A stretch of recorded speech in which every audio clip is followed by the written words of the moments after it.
black. Five-time champion Dale Earnhardt has regained his form after a disappointing 92, off to a great start. But a guy in white broke the streak at Atlanta. In Rockingham, Rusty Wallace's black and yellow Miller Genuine Draft Pontiac went to victory lane. He's regaining his championship form of 89.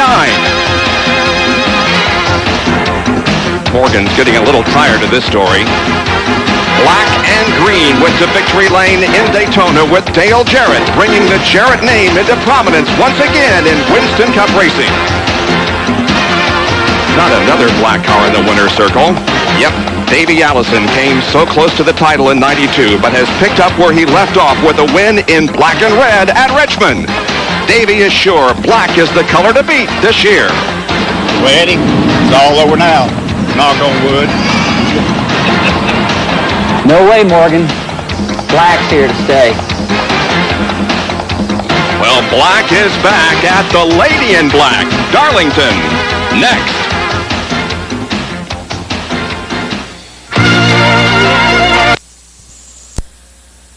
It's the TranSouth Financial 500. It is a near-perfect weather day here in South Carolina as we begin another season of Winston Cup coverage here on ESPN. Hi, everyone. I'm Bob Jenkins, and welcome to Darlington. We'll televise the next 5 Winston Cup races as we begin another season of coverage. Now, it's nice to see this partly sunny weather here today because we have been plagued by rain. In fact, there was so much that it washed out Bush Pole qualifying both on Friday and Saturday. They will start today according to the point standings, and that has meant a very interesting lineup. It's benefited some, it has hurt others. More on that, here's Ned and Benny. Well, Bob, you're certainly right. It sure helps some people. Dale Earnhardt will start on the pole, but Ned, I'm not sure it helped Earnhardt that much. He had a fast car. He had an awfully fast car. In fact, in practice on Friday afternoon, he turned a lap faster than the track record, so everybody figures he'd have been on the pole anyway. But one kid that did help, and I think Ned and I can call him a kid, Jeff Gordon, who's 21 years old. He'll start 5th today. He came here thinking that 21st was the best he could start because of the rule that rookies can't qualify. Well, NASCAR waived that rule. He could have qualified, but whether or not he could have qualified 5th, that's yet to be determined. He will start 5th, and Jeff, let me tell you something. Don't get too pumped to run this place. I know you're high. You could probably go duck hunting with a rake, but believe me, you don't want to be high at this place. I came here in 1984, won the race in Atlanta, sat on the pole here. I didn't make it through turn 2, crashed on the very first lap. So, Jeff, just detune yourself a little bit. Well, this place will jump out and get you. You know where it might have helped some of those drivers, Benny? It was a disadvantage not being able to qualify and have to start by points. Darrell Waltrip, who won the Southern 500 here last September, is 25th in the points, so he's pitting on the backstretch. Well, sort of ironic that last year when he won the race, Mark Martin absolutely had the fastest car in the track, but he was pitting on the backstretch, so Darrell won the race. Well, Bill Elliott is the defending champion of the TranSouth 500. He's 28th in the points, so he's starting back there. A definite disadvantage pitting on the backstretch. And for more on that, let's go there with John Kernan. Well, Ned, the reason it's such a big disadvantage to pit on the back stretch is because when a caution comes out, the pace car picks the field up in turn 3. They have to then make a complete lap around the racetrack before they'll open pit road. That means the front stretch pits are open first. Those guys can duck in and get their service. Meanwhile, the guys pitting here on the back have to come around at 55 miles an hour. So usually when they're just arriving at their pit stall, the guys on the front have already completed their pit work, and they're headed back out onto the racetrack. We'll have to see some very fast stops here this afternoon. We've seen a lot of fast stops this year, and for more on that, here's Jerry Punch. John, many of us can remember just a few years ago when pit stops took forever. A 2-tire change on the average took around 19 seconds. But a 4-tire change could take an eternity, almost 25 seconds. Well, in 1993, that's totally different. Nowadays, a 4-tire change will take 18 seconds or less. And there are many reasons why. For example, Goodyear has developed a new tubeless inner liner for their tires. The radials may look the same, but they actually weigh 5 pounds less. Multiplied by 4 tires, that's 20 pounds less the crew's having to carry over the wall. And take a look how jacks have changed. In the old days, this steel jack being used weighed 97 pounds. Not only do you have to be Arnold Schwarzenegger to pick it up, look how long it took to lift the car off the ground. 1 pump, 2 pumps. You pump and push 6 times to get the car off the ground to get the tires clear. This year, this little jack here made of aluminum weighs just 27 pounds, can be pumped once, twice, and the car is up. And there are other differences. A couple of years ago, the average age of the over-the-wall gang was 35. In 1993, the average age just 27. And 8 of the top 12 teams surveyed have in-house free weight and Nautilus fitness centers. So they're in much better shape. All this translates into those 18-second four-tire stops. And Bob, get this, a couple of teams have told me they might be able to do it in 16 and a half seconds today. So we'll watch. Well, the crews and the drivers are looking for anything that will give them the slightest advantage as we get set to cover for you live the 36th annual TranSouth Financial 500 from Darlington. Our Speed World coverage is being brought to you by Smooth Busch Beer and Easy Drinking Busch Light. Busch, the official beer of NASCAR. By Autolite Spark Plugs, guaranteed for 2 years, no matter how far you go. And by Valvoline. People who know use Valvoline. 39 cars and drivers have already started their engines and are about to pull away. We'll have the starting lineup for you in just a moment. As we said, the weather has improved greatly, and it's a partly sunny day here in South Carolina, and the temperature is in the upper 60s, and our overhead shots are being provided by the Family Channel blimp, piloted by Chief Pilot Alan Burrows. Darlington Raceway, as we take a look at the Busch course description, 1.3 miles in length, and you guys know better than I, it is a tough racetrack. You can see how it's egg-shaped. This is turns 1 and 2, banked 25 degrees, a much shorter corner than 3 and 4. Going down the back straightaway, which is 1,228 feet long. And then you go into turn 3, a wide sweeping turn. One of the toughest turns in all of auto racing, banked 23 degrees. It's impossible to set a race car up on this track where you get around both turns good. And then you come off of turn 4 on the front stretch. The length of it is 1,228 feet. And that describes for you the Lady in Black, the track too tough to tame, Darlington Raceway. Here's a look now at the starting lineup for today's event. On the pole is Dale Earnhardt in the GM Goodwrench Chevrolet, car number 3. He's from Kannapolis, North Carolina. Outside, the Motorcraft 4, driven by Jeff Bodine, number 15. He's from Chemung, New York. Second row, Rusty Wallace from St. Louis, Missouri in the Miller Genuine Draft Pontiac number 2. And the Daytona winner, the Interstate Battery Chevrolet number 18, driven by Dale Jarrett from Hickory, North Carolina. Third row, rookie Jeff Gordon from Pittsboro, Indiana in the DuPont Chevrolet number 24, alongside Mark Martin from Batesville, Arkansas in the Valvoline Ford number 6. Then comes Ernie Irvin from Modesto, California in the number 4 Kodak Film Chevrolet. Morgan Shepherd starts in 8th position in the Citgo Ford number 21.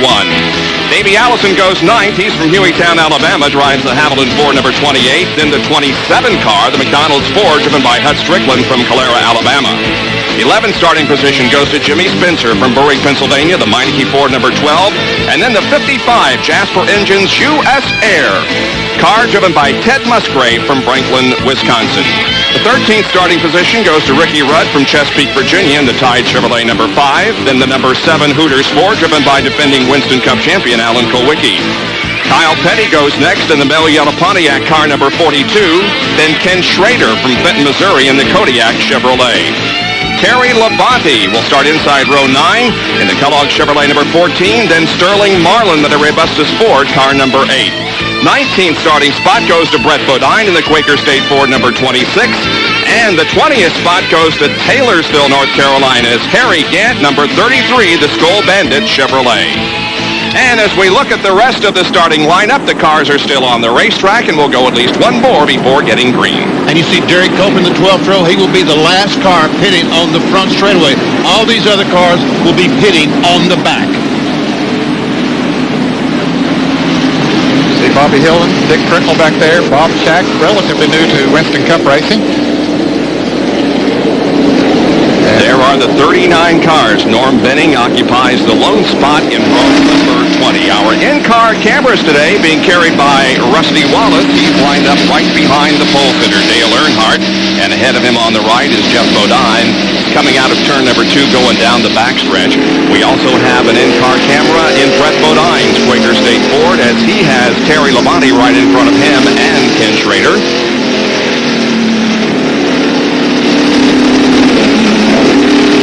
Morgan Shepherd also will carry an in-car camera. He's signaling to the driver behind him that the course is ready for competition, and we will be going green here in just a moment as the cars are now approaching turn number 4. Now, Bob, there's one car that had to go to the back of the field that was not scheduled to be back there because he's high in the point standing. Jimmy Spencer in the Meineke Merkler's Ford wrecked the car here yesterday morning in practice, had to go to a backup car, so he's starting at the rear of the field. However, he did maintain his front stretch fitting assignment. Here comes the field off of corner number 4. They're under command of pole sitter Dale Earnhardt.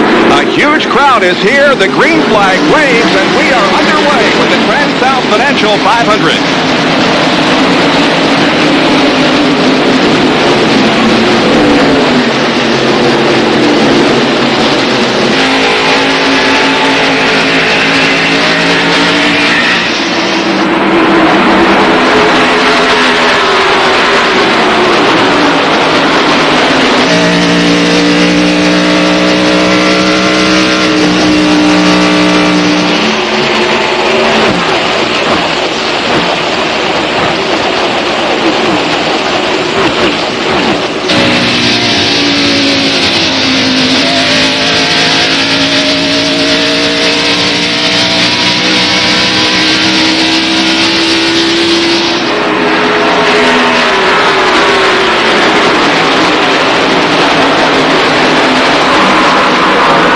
For 5th position, Jeff Gordon occupies it. Mark Martin made a bid on the backstretch, drops in behind him, and Morgan Shepherd comes along also. The leader of the race is Dale Earnhardt, followed by Brett Bodine and then Rusty Wallace.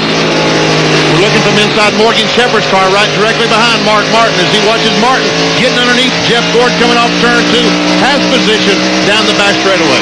And he'll have the advantage going into turn 3. Let's see if Gordon backs off. Yes, he does. That was a smart thing to do because Mark Martin had the preferred line.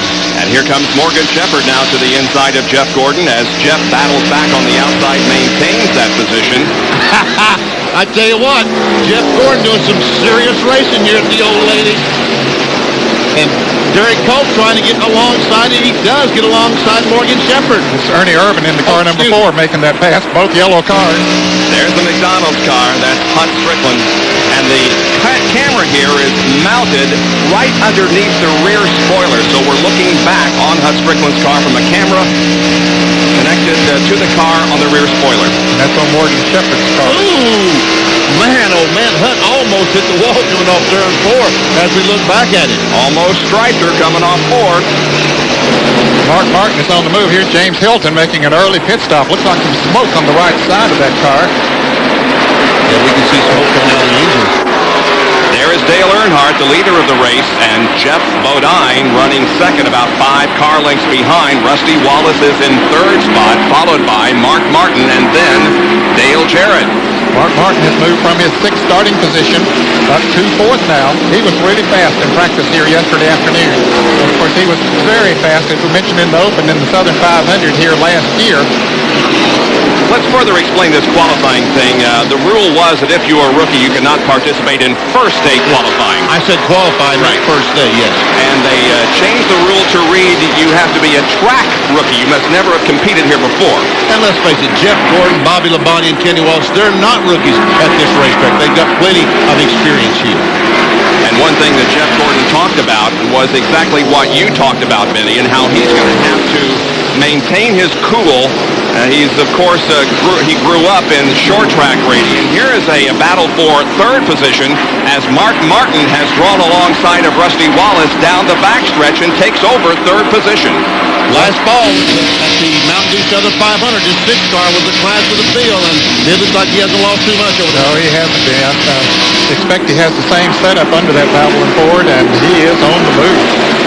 There are 2 teams, in my opinion, this year that have such an incredible mental attitude toward the championship this year. These 2 teams right here, Mark Martin's Jack Roush team and Rusty Wallace's Roger Penske team.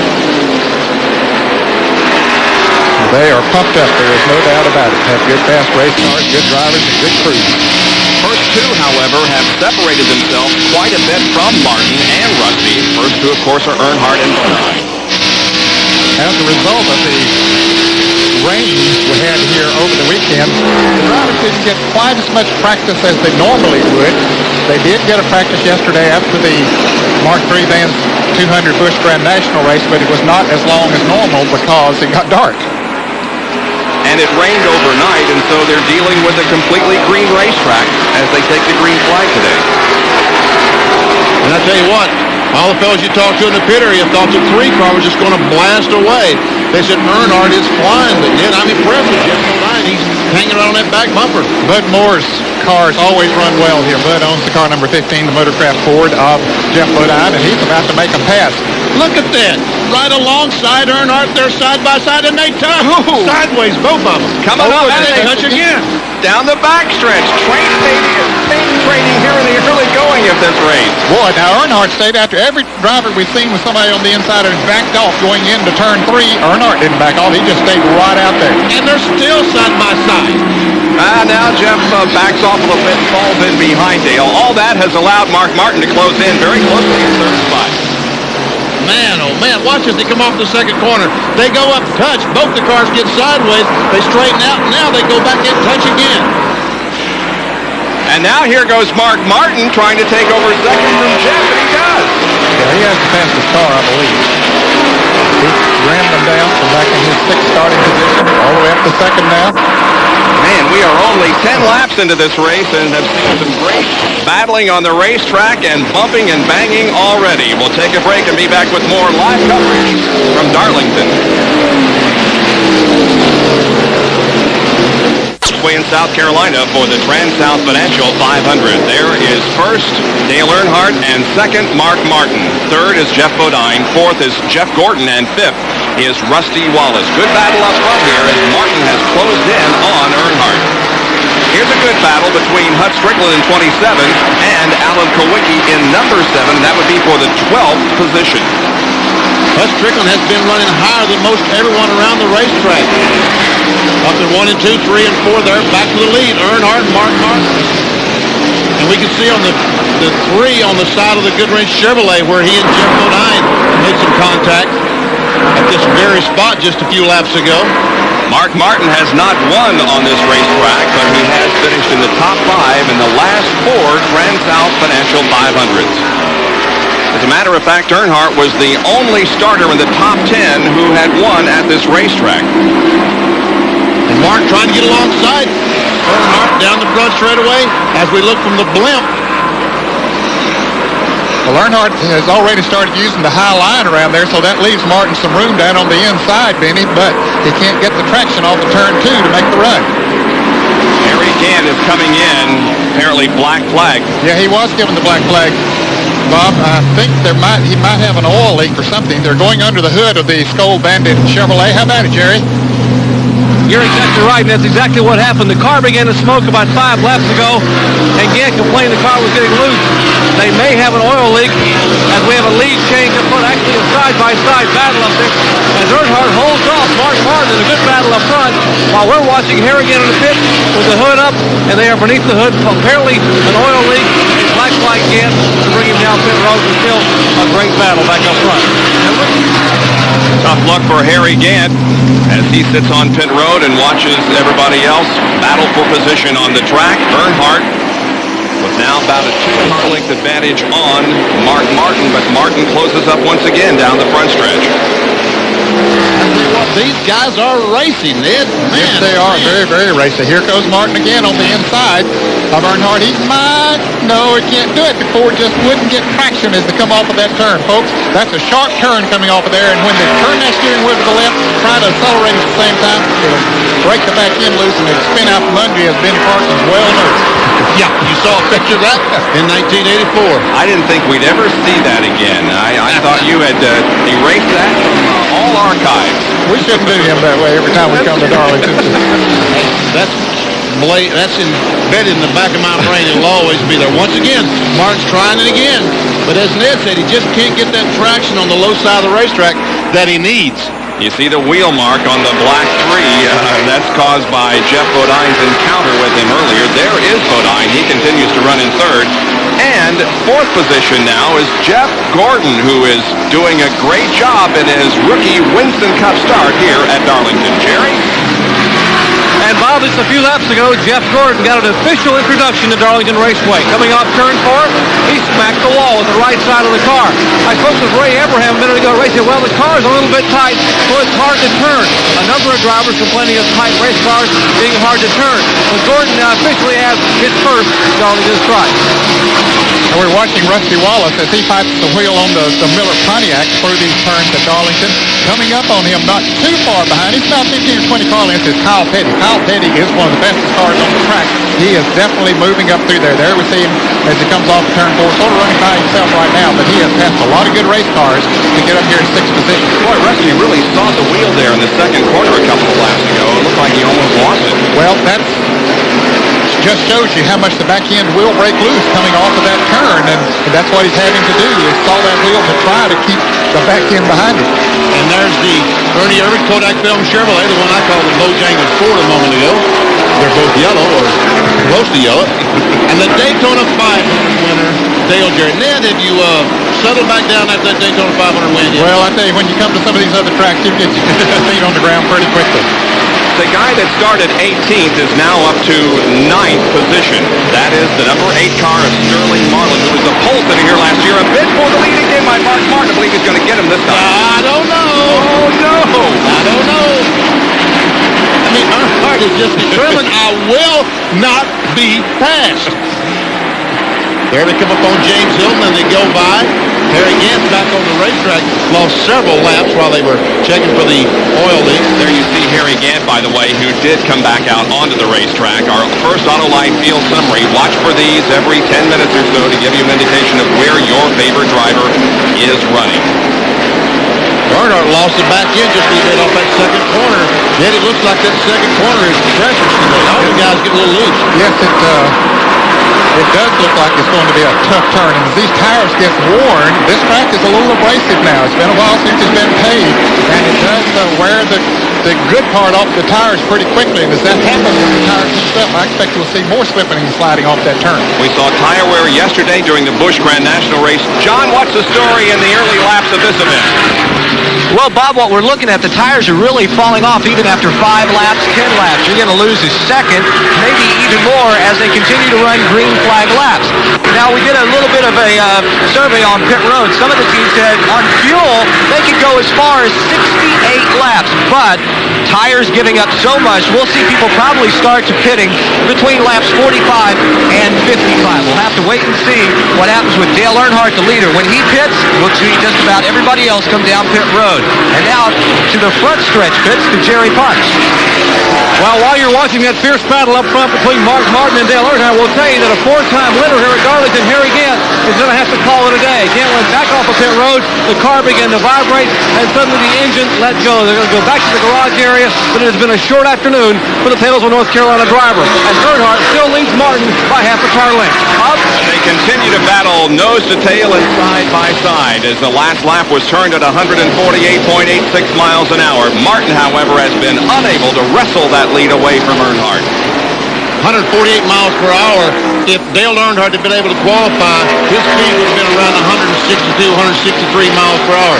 So we can see that they've lost 14, 15 miles per hour of speed in just 26, 25 laps of the race. Group of cars running together, led by Morgan Shepherd down the backstretch. Also included is Hut Strickland. That is Terry Labonte also in line. And we're looking back on Hut's car from Morgan Shepherd as Labonte goes to the inside here on the main straightaway. Has position on Hut Strickland. Let's see, is Hut going to back off? No, they race down in the corner. Ned, they're racing in these corners more than I've ever seen at this race. They really are, running side by side through these turns, but still, those cars on the inside, as we saw Terry Labonte having trouble getting traction down on the low groove. This race is 367 laps. We've completed 28. Here are the top 10. We'll be back with more of our live coverage after this. Underway here at Darlington, fifth stop on the NASCAR Winston Cup Tour for 1993.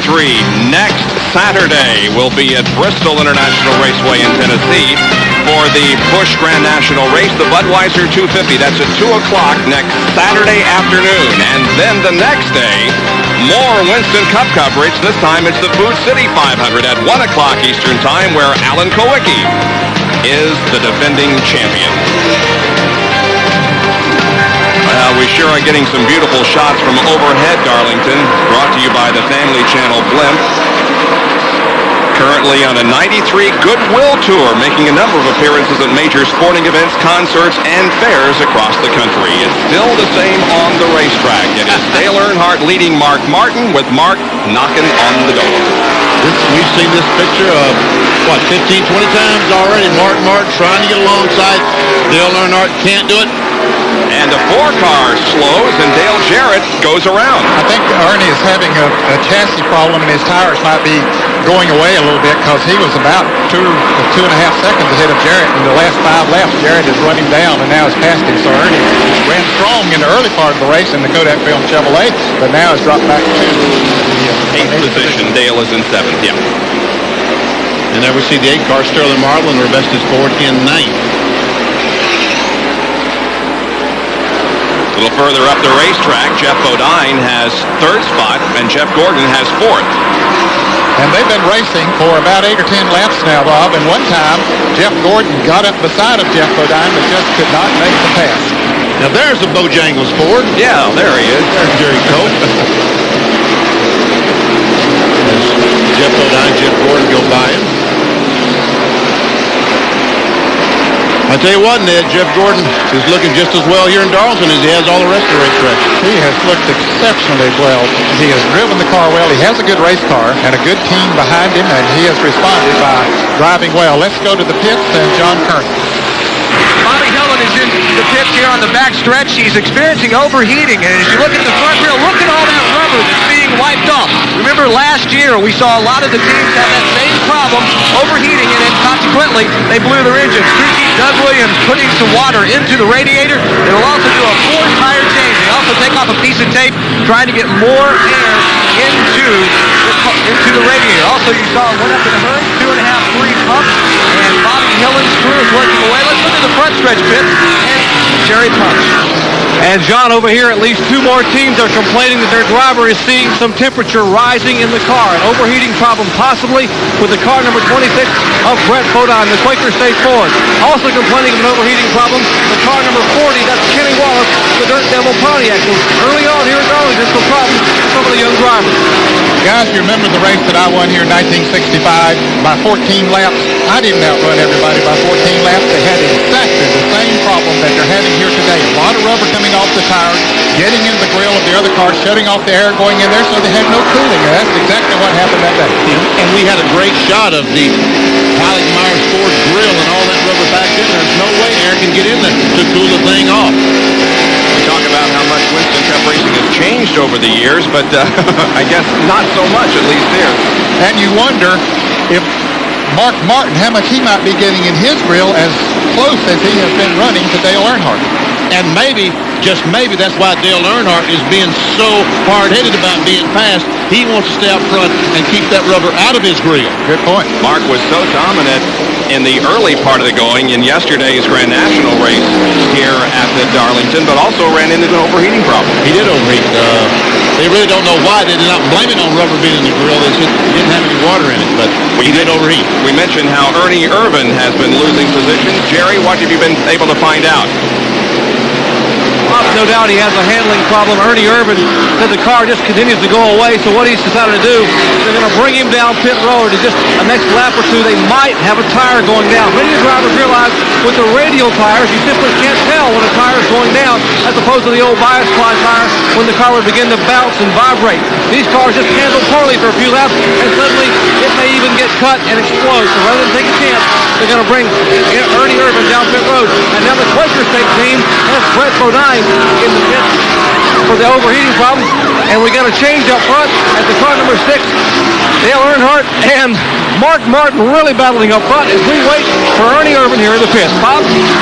Yeah, it was another one of those, I'm going to try to get the lead away, but he failed. And so Earnhardt continues to lead this race. I tell you, it's a good thing that Mark Martin is a good, fair, smart race driver, or he would have gone right on into that turn. You might have him this time. Yep, He's got a clear move.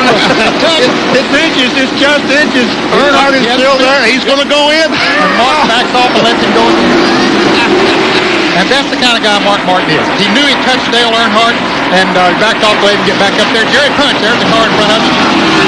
Well, while Ernie Irvin's in, you watch the battle up front. We're watching Ernie Irvin in the pits. One of the early possible contenders here having an early pit stop, an unscheduled stop for what may have been a tire going down. It will change all 4 tires. They have no choice. Here in the early laps, we are showing 41 laps in the books. Many of the teams that go 65 laps, they would probably have only gone around 50 for the first tire stop. Both tires are on. Ernie Irvin is down and away. Just a little bit of a chassis adjustment on that car to get it to handle better, and with 4 new tires, Irvin is back on the racetrack. Now here comes Earnhardt and Martin approaching some slower traffic. That is the 71 car of Dave Marcus. Mark takes a look on the inside again at the end of the straightaway, but doesn't make a bid for the lead. But now he'll try it again on the inside. No, he doesn't have him this time. No, Dave Marcus will move out of the way, but he'll be in Mark Martin's way going into turn 3, I think. Well, yeah, Martin backs off. They're going to follow Dave Marcus in the corner. Marcus goes up. I think that Marcus will probably drop down as we come off turn 4. Let's see if he does. So he might be racing these guys, trying his best to stay in the lead lap. David in 28th position, and now he does go a lap down, so 27 cars still on the lead lap after 43 laps. There's Brett Bodine. Now remember, he came in and got some new tires, and look how much faster that car is. Oh yeah, he'll be a second and a half or maybe 2 seconds a lap faster for a few laps. He'll just blow him by. Won't even have to argue with him when he goes by. He'll just barely wave and say, see you later. Yeah, Dale Earnhardt couldn't do anything about Brett Bodine if he was to run across that group right now, because with those new tires, he's probably 2 seconds a lap faster than Earnhardt and Mark Martin, the leaders in the race. In fact, there were some of the drivers and teams talking about maybe making an extra pit stop, figuring that they could make it up in the lap times and more than make up that extra pit stop by changing those tires a little more often. 45 laps completed. It is still Dale Earnhardt leading the TranSouth Financial 500 over Mark Martin. We'll be right back. Again, we see Mark Martin making a bid for the lead, but as he gets to turn 3, has to back off, and Dale Earnhardt remains in control. Well, the tires are just so worn that Martin can't take the car in there and lean on those tires.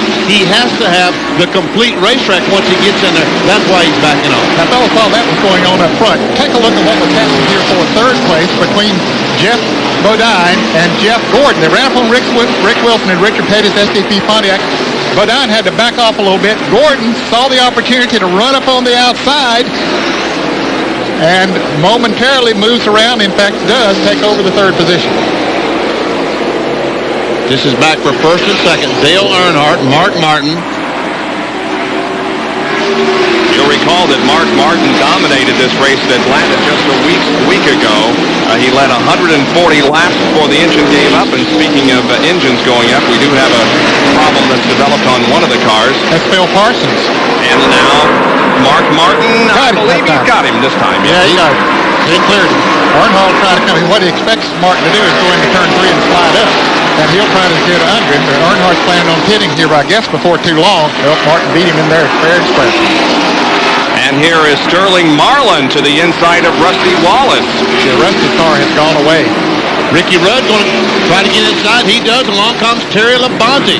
All these cars going by Rusty Wallace. You'll see Wallace in the pits before too long. He's not going to continue to back up. In fact, Earnhardt's curve is getting up on the wall right now with tires, so he'll be coming in before too long. We're at lap number 50, and about as far as they can stretch it is lap 55 or 60, so we will begin to see some pit stops momentarily. The GM Goodwrench crew is, as Ned said, on its. He's coming in. And Earnhardt is slowing down, dropping off the banking in turn number 4 and headed for pit road. Jerry, he's coming down towards you. It'll be a while because of the speed limit on pit road, but Earnhardt is coming in. And Bob, the determining factor for when they would pit would be the stopwatch. They were seeing how much slower he was getting. The Goodyear tires here really give up in a hurry. Nothing wrong with the tire, but it's very, very abrasive. Now watch the jack. Now Watch how quickly David Smith, 2 pumps. That car is up off the ground.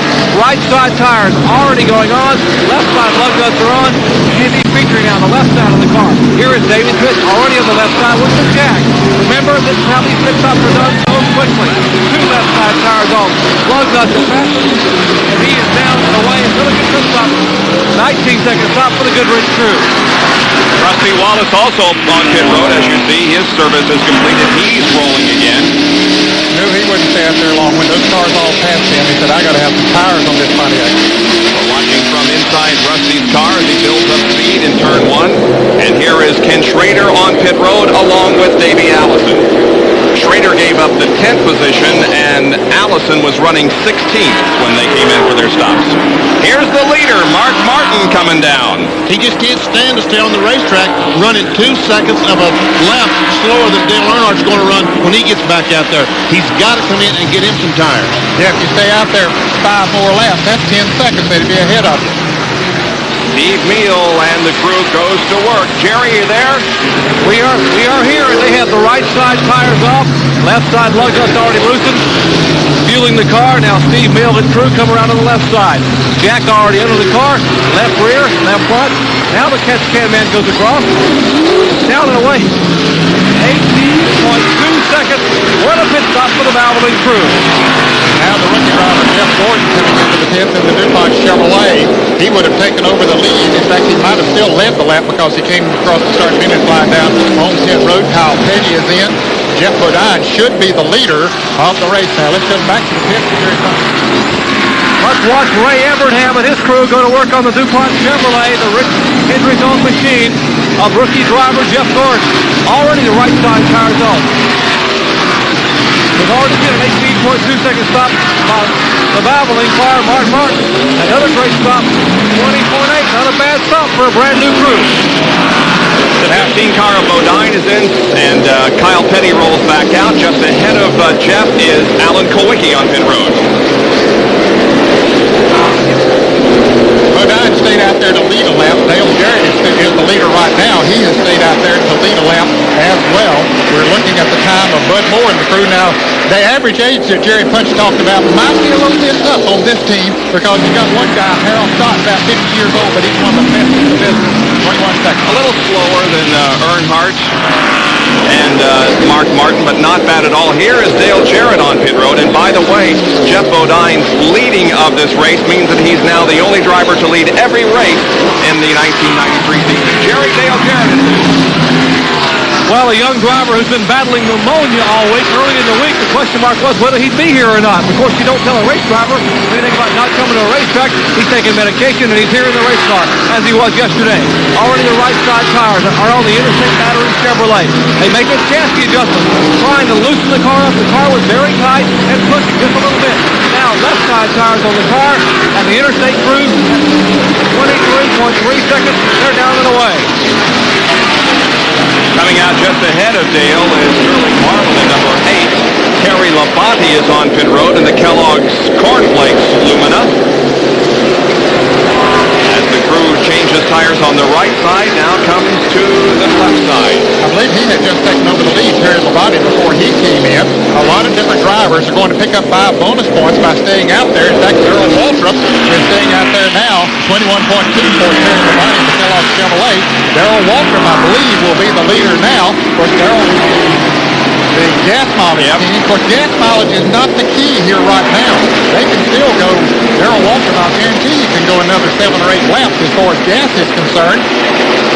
But his tires are just worn out. Rick Wilson has stopped, and we see him pull on the inside and try to pass Darrell Waltrip, and will pass him going in turn 3 with ease because his tires are less worn than Darrell's. Now, Darrell Waltrip will be pitting on the backstretch. And there's a spin. Darrell Waltrip may get a break. I don't know if they're going to throw the caution or not. There was a spin down in turn 1. Just like last week at Texas World Speedway that we televised for you. The spinner, by the way, was Bobby Labonte in car number 22 when Waltrip stretched his first pit stop to the point where he got a caution and put everybody a lap down. However, we will see no caution on the spin by Labonte. And boy, these cars that are going by Darrell Waltrip right now are happy to do so because that puts them back in the lead lap. They were a lap down as a result of their pit stops. Now they don't care if a caution comes out. Those particular cars, Morgan Shepherd goes by and the pit go forward. But Darrell is going to, as a result of staying out there, he's going to be way behind once he makes his pit stop. As you can see how fast the others are who have been in the pits and got fresh tires. Watch these guys. They're going by the race leader like he is on 7 cylinders. Yep, he's coming in. There he goes in the back pits. Darrell Waltrip off the banking, headed for his pit on the backstretch. John Kernan, you out there? Yeah, Bob, you know, we said it was a disadvantage to pit on the backstretch. That's only under caution. Under green, that's what these guys want to see. A green flag race the rest of the way. They figure they can do quick work back here in the pits and beat everyone else. Darrell will pull the Western Auto Chevrolet in. Barry Dawson sticks the jack in. 1, 2, 3, 4, 5. They don't have one of those new kinds of jacks. They're going around on the right side. Darrell making a play. Billy Hodges will take a round of wedge out of the right rear. Darrell making a chassis adjustment. Once again, you see 5, 6 pumps on the jack handle from Barry Dodson to get the car up off the ground. Left side going on. Darrell sitting on pit road, waiting. Left rear is good. 23.1. A slow pit stop for Darrell Waltrip. In relative terms. Yeah. In relative terms. That was a world beater a couple of years ago. But right now, the benchmark is around 18 seconds. Hey, when I've been driving race cars, that was a good pit stop for 2 tire changes. Yeah. And it wasn't because of the driver, though. No, that's right. Well, Earnhardt, now that the pit stops have been completed, resumes command of the TranSouth Financial 500. Mark Martin is in second position, Jeff Gordon third, Jeff Bodine fourth, and Ernie Irvin being shown in fifth position. 62 laps, 63 laps have been completed, with more after this. Well, the overhead shots again being provided by the Family Channel blimp. Measures 132 feet in length, has a capacity to accommodate up to 4 passengers along with the pilot. And the pilot today is Alan Burrows. And Alan, you're doing a great job up there, and you're providing some great pictures for us overhead, Darlington Raceway. There's a leader, Dale Earnhardt. Now remember, Mark Martin had taken the lead before the round of pit stops from Dale Earnhardt. Earnhardt stopped, 3 or 4 laps before Martin did. They both made very good pit stops, almost equal, but as a result, Earnhardt coming in quicker, getting those fresh tires, picked up several seconds out on the racetrack, but now Martin is closing that back down. I mean, folks, 1 lap that a slow car stays on the racetrack, he's going to lose 2.5 seconds to the faster car with fresh tires. So 3 laps, we're talking about 8 seconds, 7.5 seconds. It's imperative. Once these leaders pit and they get 4 fresh tires, you better come in. Sure, a caution flag might come out and you get killed and lose a lap, but you just can't afford to take that chance. Jerry, Dale Earnhardt looks very strong here in the early going. Bobby has been very, very strong. Imagine the fact that the car was not handling to his liking in the first few laps. Since the pit stop, the car is handling much, much better. Earnhardt said the car was very tight. They made a chassis adjustment during the pit stop. Now, you didn't see it on television because you couldn't see what they did. What they actually did was adjust the air pressure in the radial tires. It's something you couldn't see, but Earnhardt says now the car is driving so much better than it was before.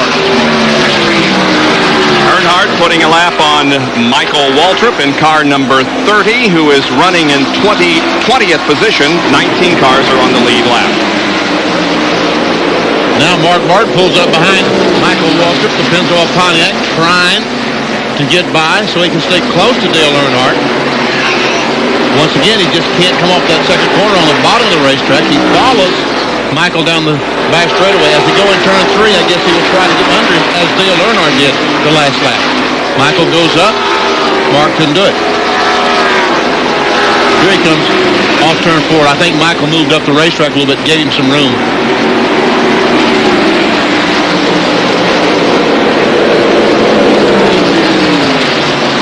Dale Earnhardt has won 7 times on this racetrack. 4 TranSouth Financial 500s and 3 Southern 500s. There is Mark Martin, who has not won here. Here is a look at the interval Among the top 5 cars, Martin is 1,700 seconds of a second behind. Jeff Gordon is a little over 6.5. Jeff Bodine is 8 seconds behind the leader Earnhardt, and Kyle Petty, who is running 5th, is 15.8 seconds behind. Here are Davey Allison and Morgan Shepherd, and 13th and 14th position. And both these guys winner this year. Both the cars have won, but they're certainly having their problems today, Ned. Yeah, they aren't handling not as good as they'd like to. Morgan now tries to make a move on the inside of Davey Allison. Davey's car just doesn't really seem to be getting through the turns. Certainly not the way he would like for it to. You see Alex Kowicki, the Hooters Ford, is pulled up. And look how Morgan Shepherd just put 4 or 5 car links on Davey in no time, and Alan Kowicki goes by with ease. Now, these cars, gentlemen, are only about a straightaway ahead of Dale Earnhardt and Mark Martin, so they got to hustle to stay in the lead lap. And their crews are telling them that. They know where they stand. And as we go back, we see that red car that's going by right there, the Budweiser Ford. That's Bill Elliott, the winner of this race last year. And Jeff is going to lap down. And here's Martin one more time trying to get by Earnhardt. He's on the inside, won't take it away at the moment.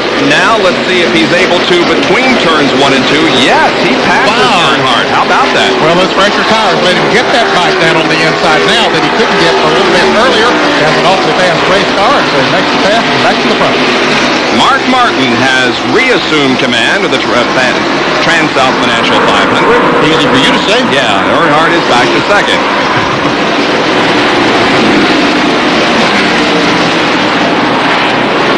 Everything's kind of settled down here. We have completed 75 laps, no cautions. Let's hope that we can run this entire race without a caution.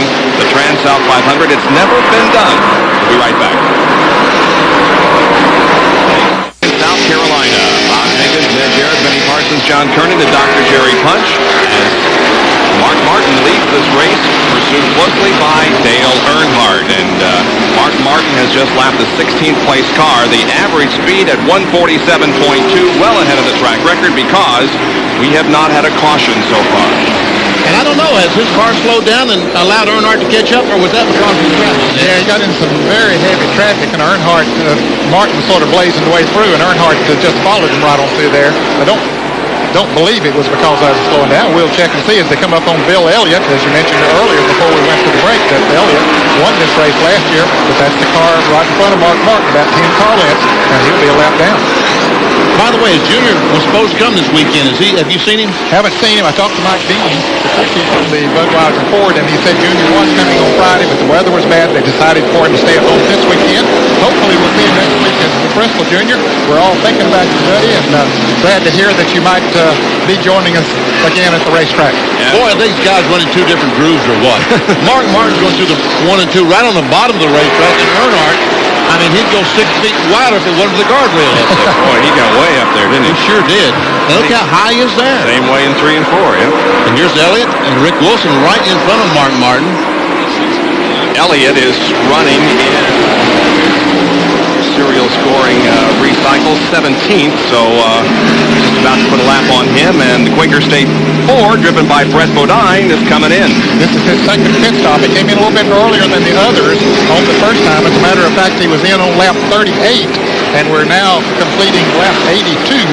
So Brett Bodine getting less than 40 laps each time before he makes a pit stop. Whether it's planned for him to do it that way, don't know, but that's what he's doing right now. Drag racer Kenny Bernstein, the owner of the car, is here this weekend. Great pit stop, 18.8. Wow. I tell you one thing, these guys going to get some pit stop practice today. They really will. There is Mark Martin. He has not yet lapped Bill Elliott, so 17 cars are on the lead lap. And Ernie Irvin is coming in. And he was in on lap 39. We're now completing lap 83. John Kernan is in Ernie Irvin's pit area. Well, Ned, as you pointed out, he was one of the first ones to come in for regularly scheduled pit stops. Lap 40, he will now pull into the pit on lap 83. Some 43 laps is giving up too much time, too much speed on the racetrack. So it will be a 4-tire change. Not planning any chassis changes at this time. Ernie's fairly satisfied with the way the car runs on new tires. Right side's already on. The car goes up with 4 pumps at the jack. Left side's going on. Now they do come across the wall and make a chassis change on the left rear. Front tire's on, rear tire's on. Ernie gets down and away. 20.4 seconds. See a chassis adjustment.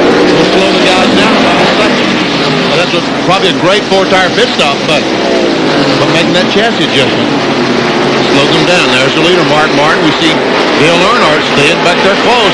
Yeah, Martin was able to get by Bill Elliott. Yeah, he's close, but it appears to me as if Earnhardt is dropping back a little bit each lap. I don't know whether Martin is faster or Earnhardt is slower. Jerry, you down in Earnhardt's pit? We are here, Bob, and you just saw Ernie Irvin a minute ago make a chassis adjustment. A number of drivers, including Dale Earnhardt, are fighting a car that is absolutely too tight. Earnhardt is using the top groove of the racetrack to try to keep the car freed up a little bit. They want to get another pit stop to get the car on pit road to be able to loosen it up a little bit. Earnhardt has a very tight race car. Let's check in with John Vernon down in the Jeff Gordon pit. John? Well, Jerry, just a few laps ago, a potential problem for the rookie driver, Jeff Gordon. They couldn't reach him on the radio. They checked around frantically, all the members of the crew, to check and make sure their radio wasn't keyed, because that's what it sounded like. Somebody's radio was keyed, bleeding over on Jeff and wiping him out. What they determined was that someone in the near vicinity were on a similar frequency and were wiping Jeff out. Could potentially be a big problem, but not so. They had a backup channel. They have gone to the backup channel, so now everything is okay. They have reestablished communication with Gordon. You know, I was talking to people at the Racing Radios, Diversified Electronics, that makes every Winston Cup race, and they told me Davey Allison has a spare radio in his car for a situation like that on an entirely different frequency and everything else. And again, there's a perfect example of what fresh tires will do for you. Ernie Irvin, who was just in and got the 4 tires, he has unlapped himself, blowing by the leader, Mark Martin. Oh, yeah, it didn't take him hardly any time at all. In fact, Bob, I believe he had gone 2 laps down when he finished his pit stop, and now he would be shown as only 1 lap down. He was a good half a lap behind the leaders before he came in and made his pit stop. Here comes Martin. There is Earnhardt, the interval between first and second. Now watch him go in this corner. Look how high he goes. Watch how high he goes. I'm telling you, he needs 6 more feet, but there's that white thing that won't let him go up.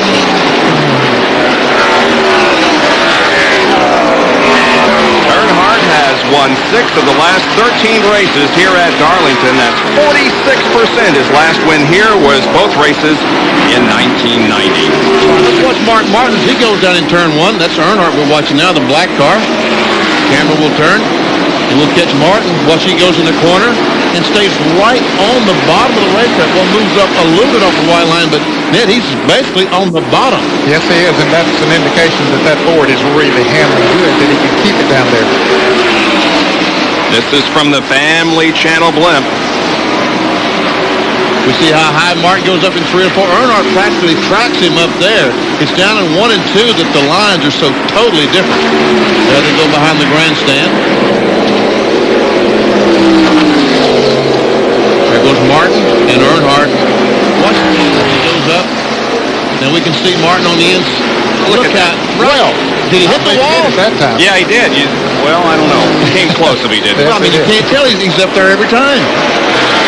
He's already got a mark on the left side of the car put there by Jeff O'Dinerly, and I wouldn't be surprised if what he has a stripe on the right side of the car caused by brushing the wall. Here's Ken Schrader passing Rusty Wallace.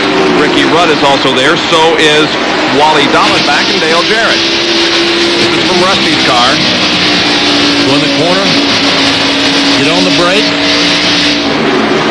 Dale Jarrett goes by the Wally Dallenbach car. You know, Jarrett had that 23.3 second pit stop, and he stayed out there a little longer than the others as a result of wanting to pick up 5 bonus points for leading the race, and he was back in 18th position, but he has been coming back up through the field pretty good. Up to 9th, Ned.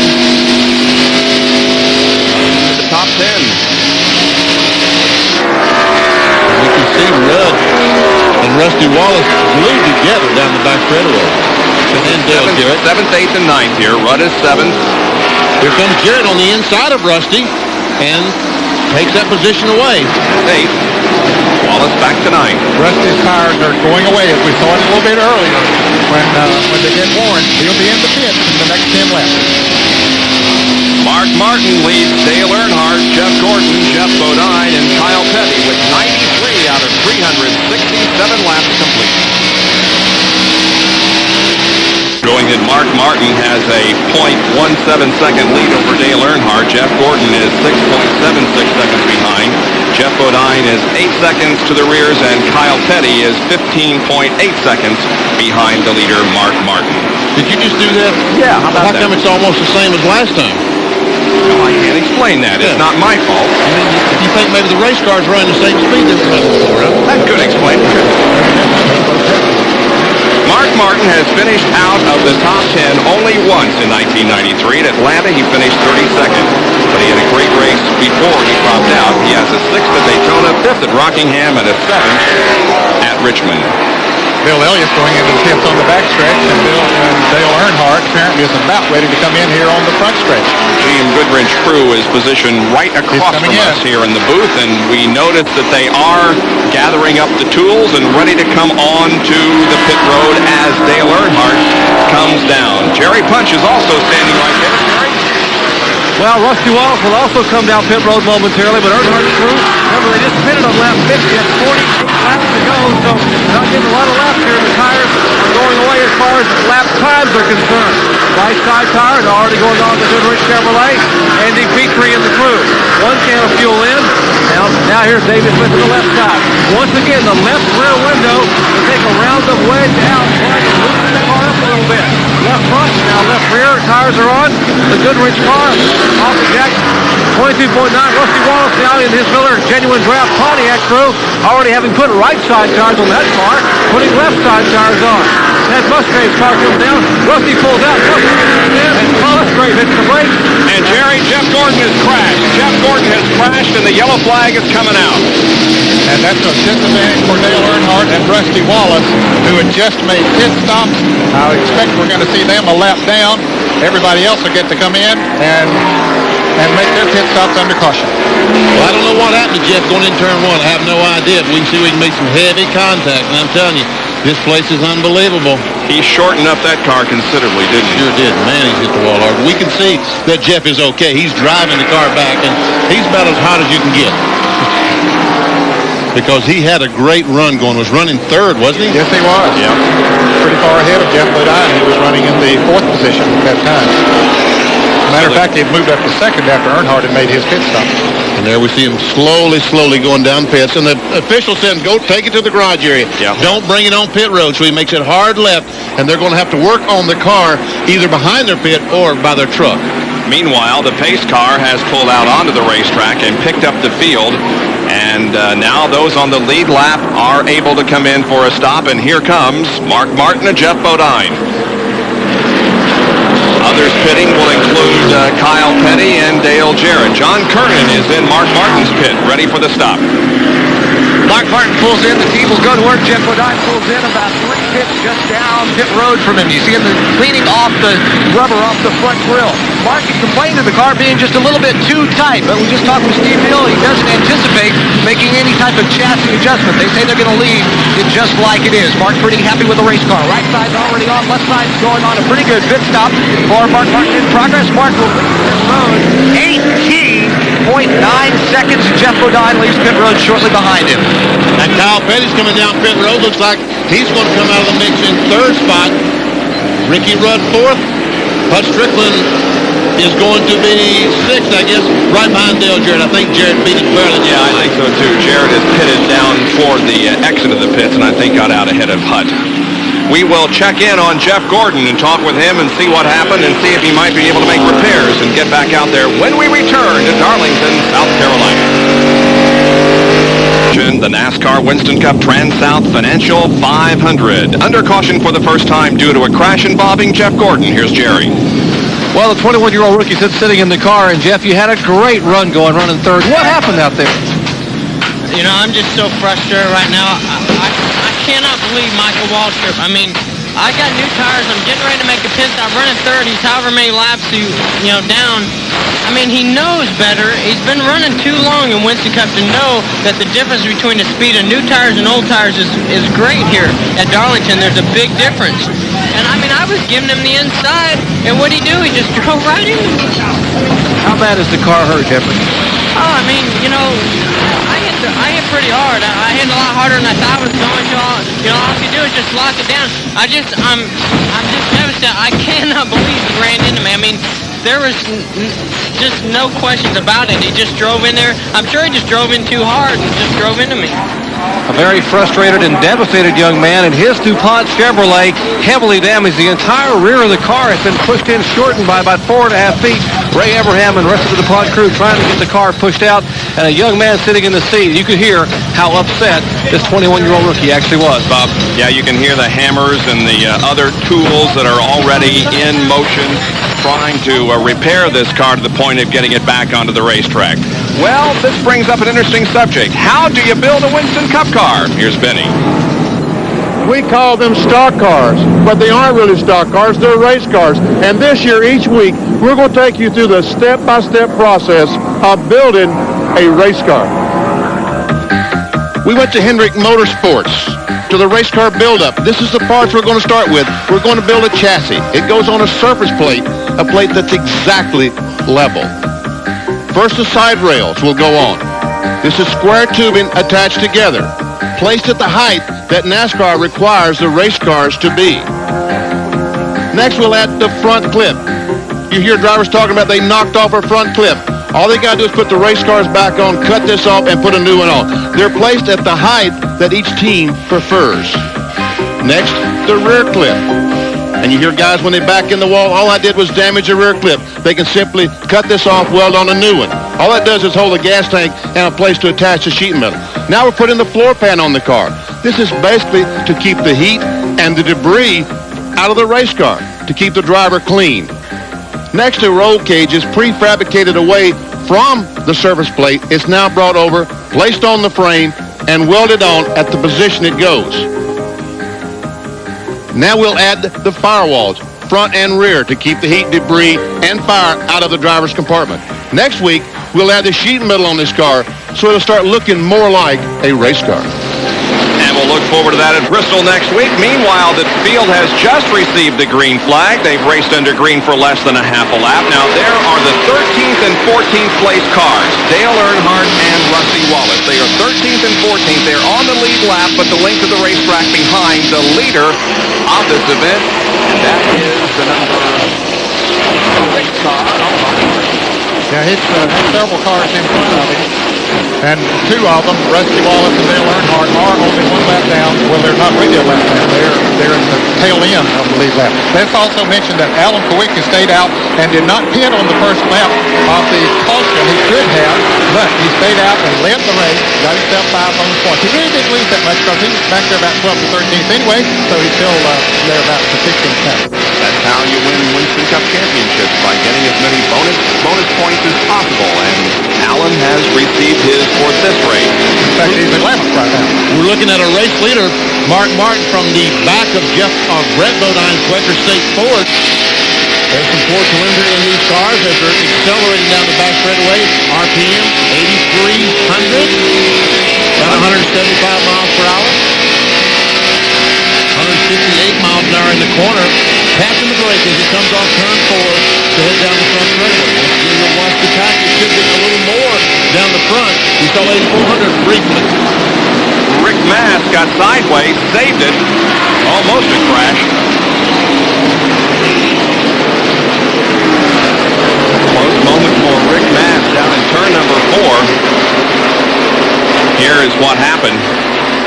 That's Rick up on the outside. Oh, he gets in the debris, hits the wall. Oh, gets in the wall, gets the car out of shape, almost crashes. Right in front of Alan Kowicki. Alan was watching what was going on, moved around him down the front straightaway. There we see Davey Allison going by Rick. Looks like it may have affected that car a little bit because he's losing positions. I think he hit the wall up in 3 and 4 is what started all this. Yep. He's probably bent something. Yep. Let's take a look at Kyle Petty is on the move. He's in third place right now, trying to move around Jeff Bodine. He had a fender up alongside him there just a moment ago, but couldn't make the pass. Let's see as he comes through turns 3 and 4. He puts the Pontiac down low. Bodine goes high. Oh, Bodine went too high. Well, Bodine went way too high. He hit the wall up there just almost exactly like Rick Mast did. You wonder if there's a little oil or something up there. Of course, if you get too high, just like you said, Ben, you get those right side tires up in that loose stuff. Now Jeff's going to have to ride on pins and needles for a little bit. Dale Jarrett coming up on him. There's a lot of accumulation of tire rubber up there on the upper groove, and I think he may have got in the marbles, as they're called in racing terms. I think he did. There he goes up. The rear catches the wall. That brings the front around and looked almost identical to Rick Mast's situation. Well, and we can see all the marbles that you're talking about. Those dark spots up, that's loose rubber. And he's still dropping back. As Ned said, his son Dale went by. Now Ricky Rudd moves up to challenge. Rudd currently being shown in 5th position. Bodine is 4th. So it's Mark Martin leading the race. Kyle Petty is 2nd, and Kyle Petty is gaining on Mark Martin right now. And Dale Earnhardt and Rusty Wallace have pulled away from Mark Martin. Mark doesn't seem to be running as fast right now as he was before to make those pit stops. I think he's fallen behind the 26 car, Brett Bodine. He's probably a little faster, but I think that Brett has upset his time. Okay. He's running the same groove that Mark wants to run in, and it's very difficult to get under him in the corner because he's in almost the same tracks he wants to be in. To make a maximum speed lap, you got to have a whole racetrack. Exactly. You can't be shut out anywhere on it, or it'll affect your speed by a half to sometimes a couple of seconds. And there Kyle Petty came into the frame. Yeah. You can see he's just a few car lengths behind Mark Martin. Kyle Petty now in 2nd position behind Mark Martin with 113 laps completed at Darlington. Stand by, we'll be back in a minute. To video, Visa and MasterCard welcome. Out of control, rolling, tumbling, low-level flying. National Midget and Sprint Car Thrills, 1-800-992-VIDEO. Plus, now, all Dick Wallen's 1-hour Racing Classics videos are reduced to $39.95 each. Call 1-800-992-VIDEO now. Mark Martin leads Kyle Petty, Dale Jarrett, Ken Schrader, and Ricky Rudd with 116 of 367 laps completed in the NASCAR Winston Cup TranSouth Financial 500 from Darlington. Our Speed World coverage is being brought to you by Fram Oil Builders. Fram, you can pay a little now or a lot later. And by McDonald's. What you want is what you get at McDonald's today. Well, here is the leader of the race, Mark Martin, very closely pursued by Kyle Petty. And the 26th car of Brett Bodine is running ahead of Mark Martin. He's a couple of laps behind, but almost had an encounter here a few laps ago. And we see Kyle on the inside of Mark Martin as they come off track. And look at Kyle. He, again, is driving the car on the apron of the racetrack. Look, the track is up above you there somewhere. Man. Well, John Kernan is down in Mark Martin's pit with Steve Neal. Steve, Mark slowed down quite a bit out there. What happened out there with the 26 car? I don't know. I couldn't see it. We hadn't slowed down. It takes us a while to get going after a tire stop. We knew the 3 and the 2 would be good. They're going to run their guts out, try to get their lap back. We're having a little trouble passing lap cars, but it's just racing right now. Kyle's real good, and he's been real good. They caught a caution and got caught up. We'll be okay. That's Steve Neal. He told me earlier something about the 26 car and Mark touching, and they were just making sure apparently that Mark's car was all right. But the car has been running really well all day. Remember, they thought about making a chassis adjustment on their last pit stop, and then decided at the last moment not to. Mark is fairly pleased with the way the car is running on these tires, guys. Well, to use Steve's words, here are the two guys that are racing their guts out. That is Dale Earnhardt and Rusty Wallace. They are still running the 13th and 14th positions. However, they are on the lead lap and well ahead of the leader, Mark Martin. There is Mark and Kyle Petty right behind, still unable to pass Brett Bodine, and we're watching the camera mounted below Bodine. Spoiler on the back. That's the problem. Brett Bodine is running exactly the place that Mark wants to run. Brett goes in turn 1. He drifts up just a little bit, but not enough that Mark is able to get underneath him. And watch Kyle again as we come off turn 4. Now we can see him. He's a little bit too close to Brett. Kyle uses the eighth of the racetrack in turn 4 like nobody else. Now watch Brett. He goes up just a little bit, but not enough room to get that Ford alongside of him. And here comes Kyle. Takes a look. Is he going to pass him? Try. Yeah, Mark's going to let him. He figures maybe Kyle can get up there and make that pass, and he'll follow. Good smart move by Mark Martin. I'll tell you, he is driving a very smart race. Look how low Kyle Petty's running those turns compared to the others. Well, that's the apron down there, Ned. He's not on the race that thing. Man, he likes it. He's still looking out of the back of Brett Bodine's car. Now Kyle drives up alongside. He did get alongside. But Mark, come on, buddy, come on. Well, now that the leader has passed him, Brett was fighting more because he was trying to stay out there hoping for a caution. But now that the leader's gone around, it didn't matter about the second place car. So Mark's strategy worked perfectly there. Letting Kyle Petty go by. Now he's got a problem. Now he's trying to Kyle Petty. That's right. That isn't where he wants to be. Because there are 5 bonus points for leading the most laps. I think that's one reason Dale Earnhardt tried to lead the team as he should early in the race.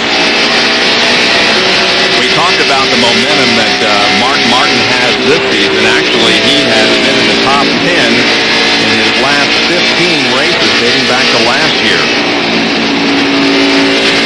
You know, one of our spotters just pointed out something that's really interesting there. All the cars on the lead lap are pitting on the front straightaway. Well, that just points out the point that we made early at the open of the show, that it's a big disadvantage pitting on the backstretch. However, as John Kermit mentioned, there's not a big disadvantage as long as the race goes free. Now we see Rusty Wallace, Dale Earnhardt racing each other, and I think this is for bragging rights.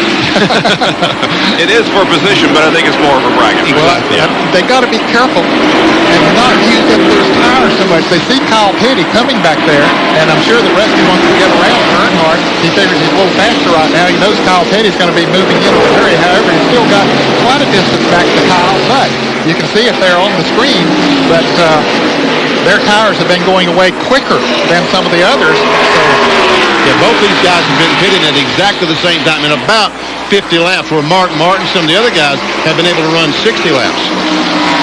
We're at lap 125 right now.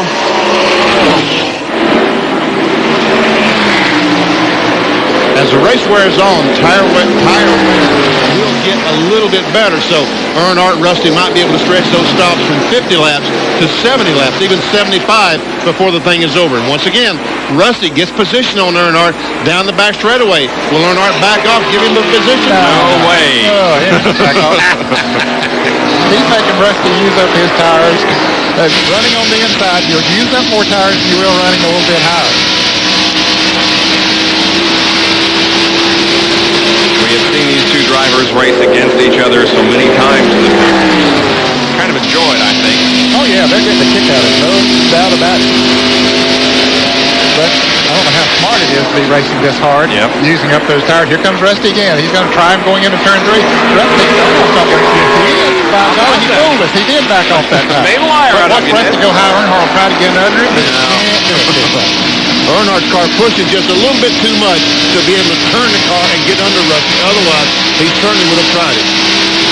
So the number 2 car of Wallace is now 13th, and Dale Earnhardt is 14th. Kyle Petty remains the leader here at Darlington. We'll be back in just a moment.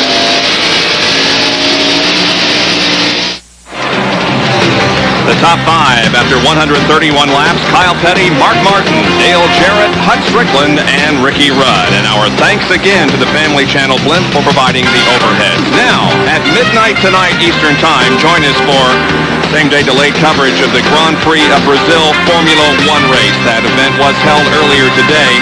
And let me just say that it is one of the races that you will not forget. And Michael Andretti, the American participating in Formula One, had another misfortune. That's all we're going to say. But you won't want to miss it. Tonight at midnight Eastern Time, that's 9 o'clock on the West Coast, the Grand Prix of Brazil Formula One race from Sao Paulo, Brazil.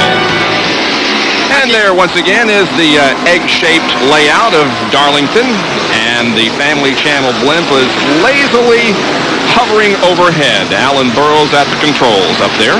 I think I'll get on a plane and fly to L.A. to watch that race. I can't stay up till midnight. Set your tape recorder then. Let me see. If you left now, would you say? There's Kyle. He's the leader. And he is gaining on Dale Earnhardt. Rusty Wallace has driven away from Earnhardt since we saw their little battle a while back, but you can see how close Kyle Petty is coming to Dale Earnhardt, and that was putting him a lap down. And Rusty Wallace knew that. That's why he raced Earnhardt so hard to try to get around him, and so he could pull away from him. I tell you what, I didn't realize Rusty had such a good race car, but he does have a very fast race car. And again, for those of you just joining us, the reason that Earnhardt and Rusty Wallace are almost a lap behind is because they got caught with a yellow on a pit stop. We had a yellow because of a crash involving Jeff Gordon. They had just made their pit stop, and everybody else had not made a stop, so they almost went a lap down, and they're trying to stay on the lead lap. You can see that Kyle Petty began this race in 15th, is currently the leader, and again we emphasize that the race was started according to point standings because the qualifying was rained out on Friday and Saturday. See him go down and hit that apron again? Yeah, he sure does. He just drives it right down there, doesn't he? Scares me to death every time he does that. I think the first thing that I noticed about Darlington when I came here many years ago is how wide the racetrack is, but there's only about 15 feet of it that you can use. I guess when they ran those 50 Plymouths here, they ran on the bottom of the racetrack down where it's flat. Well, it's too big to run in that groove. There's our leader, Kyle Petty, the mellow yellow Pontiac. Second place car, Valvoline Ford of Mark Martin. Brett Bodine, the Quaker State Ford. He's a lap or two down. And behind him is Dale Jarrett, who is having another good run. Interstate Battery Chevrolet. He's a solid third at the moment. And this is the best run that Hut Strickland's had all year in the McDonald's Ford. Well, just that, he almost drives it into the wall. I don't think that car likes that camera. He's fourth. Ken Schrader, Bill Elliott, and Ricky Rudd are running together. Except Elliott's a lap down. And so is Ernie Irvin. As a matter of fact, Bill Elliott might be 2 laps down. Texas Ford, indeed, he is 2 laps down. In the Budweiser Ford, the winner here last year, he is being shown in Ernie Irvin is Irvin is 15th, 1 lap down. There is Morgan Shepherd in the 21, followed by Jeff Bodine. Jeff Bodine has survived that crash against the wall up in 3 and 4. Ready to drop back to 8th, then. Yep, here at the bottom of the Kellogg's Swan Lake Chevrolet. There's Sterling Marlin, the Robestus Ford, number 8. Track record is still in jeopardy here as we're running above it right now with only 1 caution so far. There, Labonte goes to the inside of Bodine. As Benny reminded you, Bodine hit the wall several laps ago and just has not been on the same pace as before. Michael Waltrip in car number 30 is shown in the 25th position. He's 2 laps down. And there's his older brother, Darrell Waltrip, the Western Auto Chevrolet, followed by Alan Kawicki and Ted Musgrave. Kawicki leading Ford, Ted Musgrave, the Jasper engine U.S. Air Ford. He is running 17th. Ted Musgrave is. And there's Bobby Hamilton, the Country Time Ford. He's 68. He's 18th.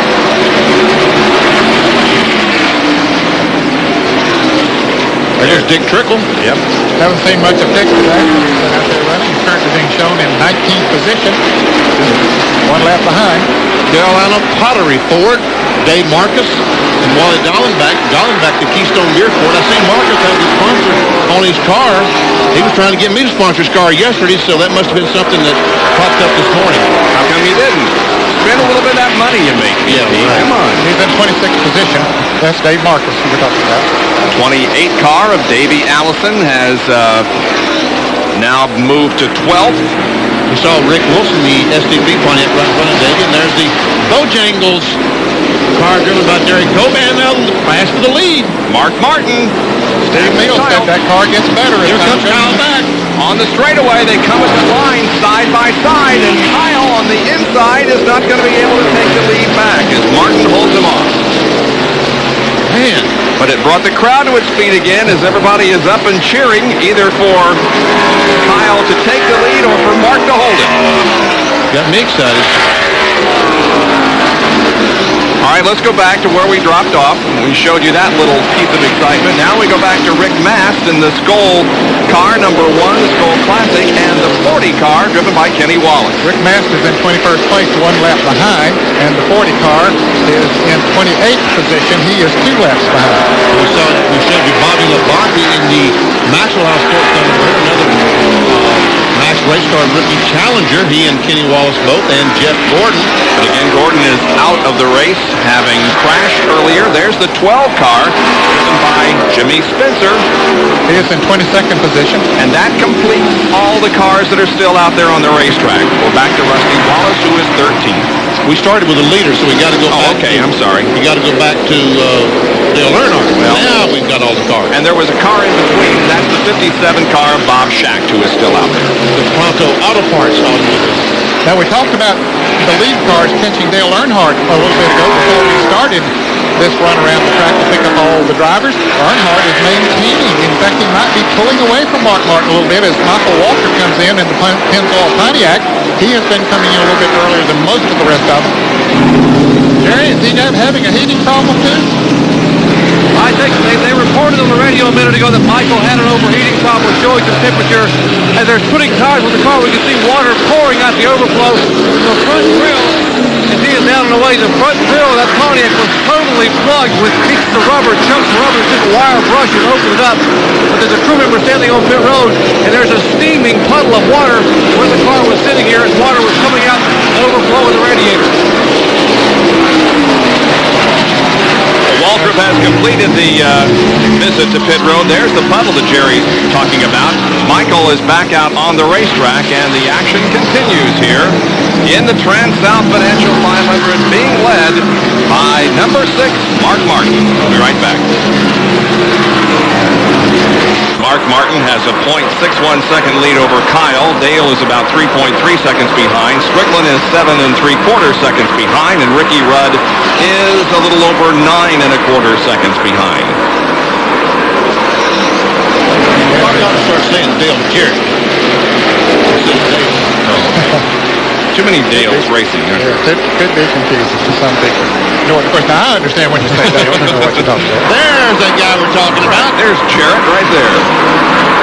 And he's got a boss now that's a full-time boss instead of a part-time boss. That's right. How about that? Jerry is retired from football. I thought that was the smartest thing I've ever heard in my life. That was a shock to me, but maybe it'll be good for the race team. Let's hope so. There's second place, Kyle. There's the leader, Martin, down between turns 1 and 2. Martin is pulled away from Kyle since he made that pass, and only about, you can see Earnhardt right there he is. He's not too far ahead from going a lap down. Earnhardt being shown in the 14th position. Here's another Autolite Field summary for you. Watch for your favorite driver to see where he's running at the moment. 14 cars on the lead lap. Earnhardt is the last car on the lead lap and not too far ahead of Martin. He's a little nervous. Bobby Hillin, James Hilton, Phil Parsons, broken camshaft, Harry Gant, Mike Potter, Norm Bennett, all those cars out of competition.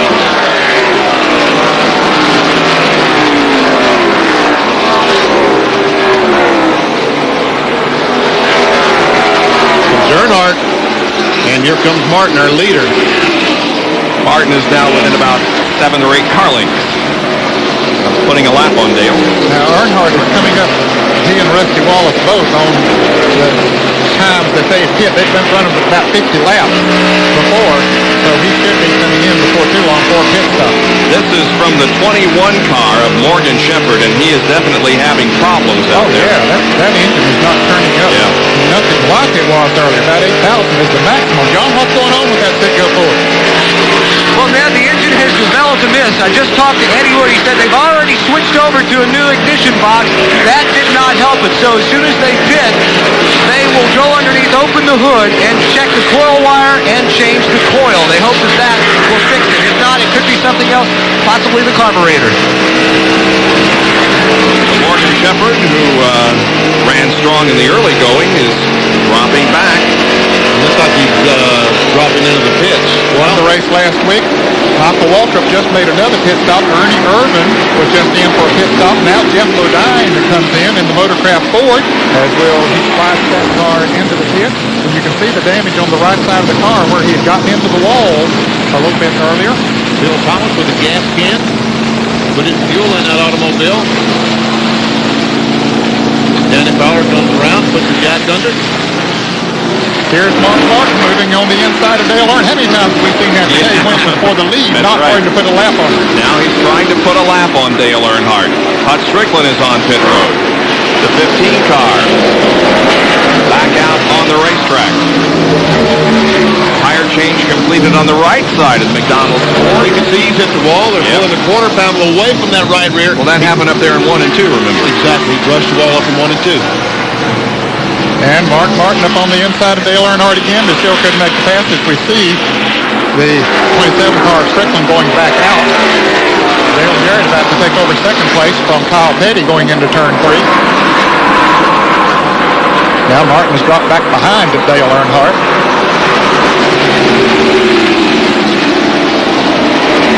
Well, he's hitting on the backstretch. We'll see a lot of pit stops coming up here in the next 2 minutes.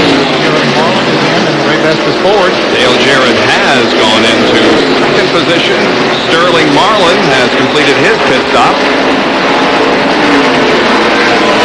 Tell you what, Sterling Marlin having a good run today. Jeff Gordon goes back on the racetrack. A little Band-Aid on the back of that thing, but I tell you what, they've straightened it out pretty well. Yeah, they sure have. Yep, that thing was all caved in. But Eddie Dickerson and the boys at Frame Build-Up can put a new rear clip on that car tomorrow. That's for sure. Davey Allison coming in for a pit stop as Mark Martin tries once again to put a lap on Dale Earnhardt. Earnhardt running a little farther than he has in these other green flag runs, Bob. Martin nearly alongside there in the second turn, but as they come off the corner, Earnhardt continues to hold him off. And Davey Allison is now on pit road. There's a little bit of steam coming out of the right front of that car as they go to work. The pit crew goes to work on the left side. And the change of tires. Pretty quick pit stop. Davis' car is pushing. We saw the man go to the right rear and take a rounded wedge out of the right rear of that car as Davey goes back on the speedway. And there goes the leaders. They are goes high. Mark tries to get up there, but those tires are hot and warm. He just can't get traction. And he's not going to take any major chance. You know, we could just take a lap here with these guys and send all our cameramen home. Here's Terry Labonte in the Kellogg cornflake car. He was running in 7th when he came in for the pit stop. Jerry, can you see this? Yes, we can, Bob. Chevrolet Aluminum getting service on the right side tires and the left side tires. We are right adjacent to his pits where they're servicing Terry Labonte's car, 1984 Winston Cup Series champion. As he gets service completed, here is Kyle Petty in down pit road. Terry Labonte leads. The mellow yellow Pontiac of Kyle Petty pulled in to a halt. They will change all 4 tires on this car that was running in second position. Kyle Petty squirting himself with water inside the car. They are masters of the pit stop. One of the crews had told me they might be able to do it in under 18 seconds, maybe even close to 16 today. Left side look, that's all right. 18.7 seconds, a very, very good pit stop, and Kyle is away. Just a tick over 18 seconds, but a great stop for Kyle Petty. And Brett Bodine comes out right behind Kyle. Well, I tell you, those 2 cars were running together right on the racetrack. So Kyle Petty had an 18-second pit stop. Leads me to believe that the 26 car had an 18-second pit stop. They came down pit road together. Dale Jarrett, well, I thought he was coming in the pit, but Rusty Wallace is coming in right now for sure. And we're riding with him as he comes down and hits the mark. And the crew goes to work on Rusty Wallace's Miller Genuine Draft Pontiac. Man's really doing a good job cleaning the windshield, trying to. It's going to be the sun is out today. They want to make sure that Rusty will be able to see this afternoon to see that wall going down in turn 1, because later he'll be turning right into the sun down in turn 1. But a little bit of delay on the left rear of the car that made the stop 19.5 seconds, or they had about a 17.8-second pit stop going. Here comes Dale Jarrett down pit road. The car's running in second place, making his pit stop. the Interstate Battery automobile. And then does Joe Gibbs, one of his sons, change tires on that car? J.D. Gibbs does change the left side tires. Graduated from college last year and is working in the business end of Joe Gibbs Racing. Let's go to the pits. John Kerner. Well, Ned, DJ is in for a 4-tire change. They're also going to add 1 round of wedge. And there you can see the crewman going to the right rear of the car and making that chassis adjustment. Left side coming on. Mark Martin is now your leader headed down pit road. Coming down pit road, there's a tire out in the middle of pit road. Dale Jarrett's work is done in 22.4 seconds. Mark Martin will pull into the pit. Watch Steve Hill and the crew go to work. Hill working on that right front tire. Once again, scraping off all the rubber off the grill, trying to keep the car from overheating. Mark running very well today. They will make a chassis adjustment. 1 round of wedge out of the right rear. We've been telling you. Dale Earnhardt also coming down pit road. And left side going on now. Earnhardt is coming out. Martin 19.8 seconds as he heads down pit road. So if he did a 19.8, I think we believe that Dale Earnhardt had a 19-second pit stop because he did beat the 6-star Mark Martin out of the pits. And there is the leader of the race right now, Ken Schrader, who has yet to make a pit stop. We'll be back with more live coverage from Darlington Raceway in just a moment. In the TranSouth Financial 500, we're watching Dale Earnhardt. Now, he's not the leader of the race. He is in 15th position. However, he still is on the lead lap. And he gained on the pit stop because he has now that much track between himself and Mark Martin. They were nose to tail before they came into the pits. But he didn't gain that much, Bob, in the pits. Mark Martin was a little slow going out of the pits. It took him until he got into turn 3 to get his speed up, and Earnhardt was just taking off going up the backstretch. Don't know if he had a problem or what it was, but in fact I thought something was wrong with his car, and all of a sudden he did pick up and got going pretty good. Here's a battle for position between Sterling Marlin, Dale Jarrett, Hut Strickland and Ricky Rudd. Well, both Hut Strickland and Sterling Marlin beat Dale Jarrett in the pits. They got ahead of him. Now he has to run them down and try to make that up. And Jerry Punch talked about at the top of the show just how this year has been a battle of pit stops. And it's down to the 18, 19-second bracket. If you can't make those 19-second pit stops, you're going to lose position. We saw Dale Jarrett. What was his stop? About 22, 23 seconds. He's back racing these guys for 4th position. I think it also emphasizes the fact that racing is a team sport. It's not only driver, it's not only the guy who sets up the car, it's not the guy necessarily that builds the engine.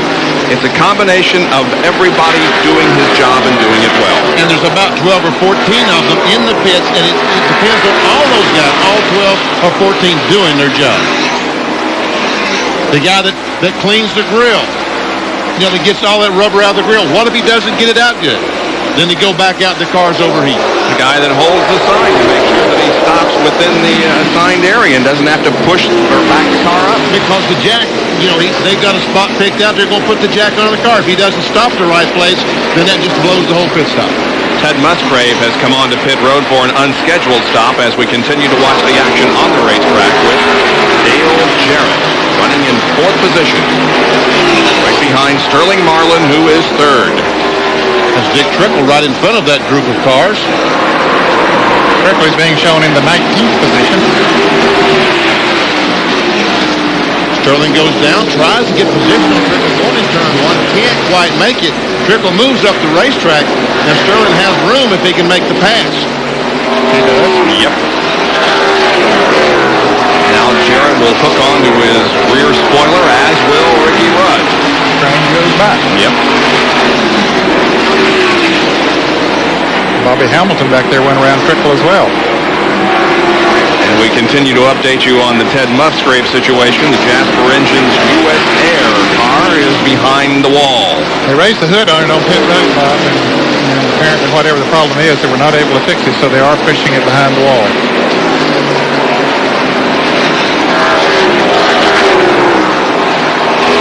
Only had one caution today. That was for the accident involving Jeff Gordon, and he is back on the racetrack. We're inside Morgan Shepherd's car now. Now let's watch the RPMs, because last time we were inside the car and watched the screen, we discovered that he had an engine problem. No, he still got or should turn 82, 8300. So he's all 700, 800 RPM. 76, 77. Well, we saw 79 down the front that time, but we did see 8400 once before down the front. You see the big head of an eagle there on the right side of your screen on the dashboard. They've got it on the front of the car also, and it's in line with a new promotion from Sitco. John, what do you got for us? Well, Bob, I don't think I was clear earlier when I told you what was wrong with Morgan's car. The engine had developed a miss, and they'd already switched condition boxes, which Morgan can do inside the race car. I said that when they pitted, they were going to pop the hood and check the coil wire and change coils. What I meant to say, and I apologize, is that they got to pit under caution. They're still in the lead lap, and they didn't want to lose the lap. They're trying to wait for a caution then and hope they can get the problem fixed. So I just wanted to clear that up. Thank you very much. Now, he is still in the lead lap. He's running 10th, as a matter of fact. Here's the 18 car again. Somebody see some smoke from that car up there? Some of our spotters were talking about some smoke, but he's running pretty quick. He got around Sterling Marlin and driven away from him. Now moved on the inside of Ernie Irvin. We're 2 miles an hour faster than the record, so we're on record pace here as we approach the halfway mark. 176 laps are down. There's our leader, Mark Martin of Abilene Ford. And, you know, Ned, speaking of smoke, someone brought up a point to me a couple of weeks ago. The tires don't smoke anymore. You notice that? We don't see any smoke off the tires. You know, when the right front pushes, it doesn't smoke in the right rear. So I said, you know, that's a good point, and that's correct. We used to see the cars smoke here all the time.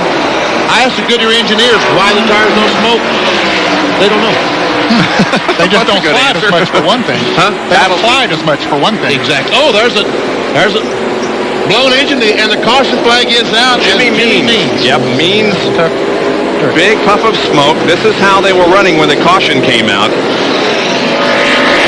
Is Earnhardt going to get his lap back? Oh, yeah, he was out in front of, wasn't he? Out in front of Mark Martin. I think they're really back coming, to the line they're now. racing back. They indeed are, Benny. They're racing back to the line, and Earnhardt is going to beat Mark Martin back to the line. Rusty gets his lap back. Here comes Earnhardt. He gets a lap back.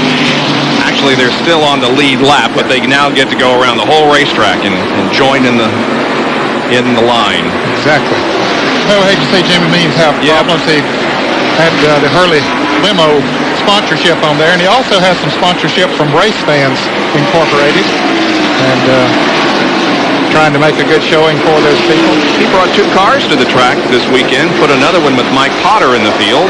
That car's already out of the race. The NASCAR officials, as you can see, are checking here along the main straightaway with the caution out to see if any oil was laid down by Jimmy Means. So we could have a cleanup here.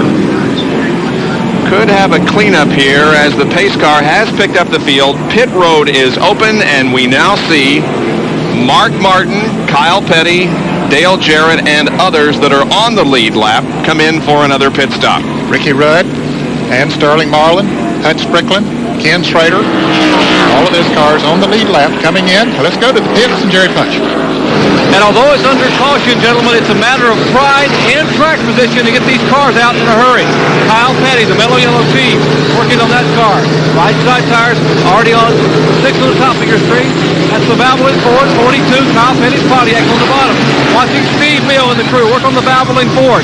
Now left side tires are on Kyle Petty's mellow yellow Pontiac. A little trouble with the left rear. Car number 6 still up as Kyle Petty is down pit road. And here is Mark Martin down pit road. And they will head back toward turn 1. A race out of the pits between Ricky Rudd and Kyle Petty. I'll tell you, Ricky Rudd's crew is making a fantastic pit stop today. We haven't seen the time of that much, but he has beaten a lot of people out of pits every time. I think they may have had the fastest stop among all those. There's Dale Earnhardt going back out. Alan Kulwicki under caution here at Darlington. We'll take a break and be back with more after this.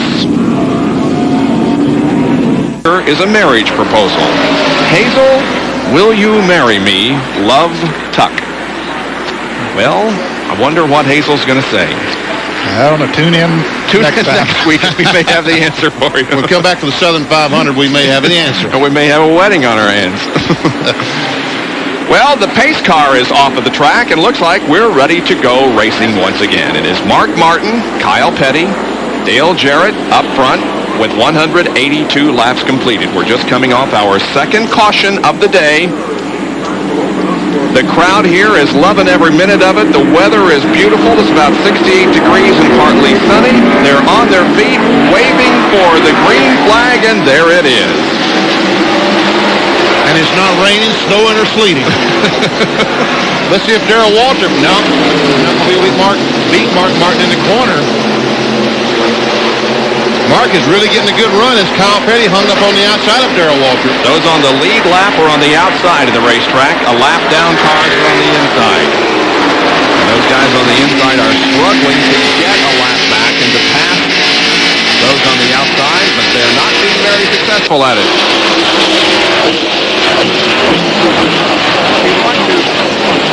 Those of you at home, turn up the sound on your TV, and we're going to shut up and take you around the track with Brett Bodine.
Hesitate to do this. I'm always afraid somebody back in Bristol is going to say, we don't need announcers.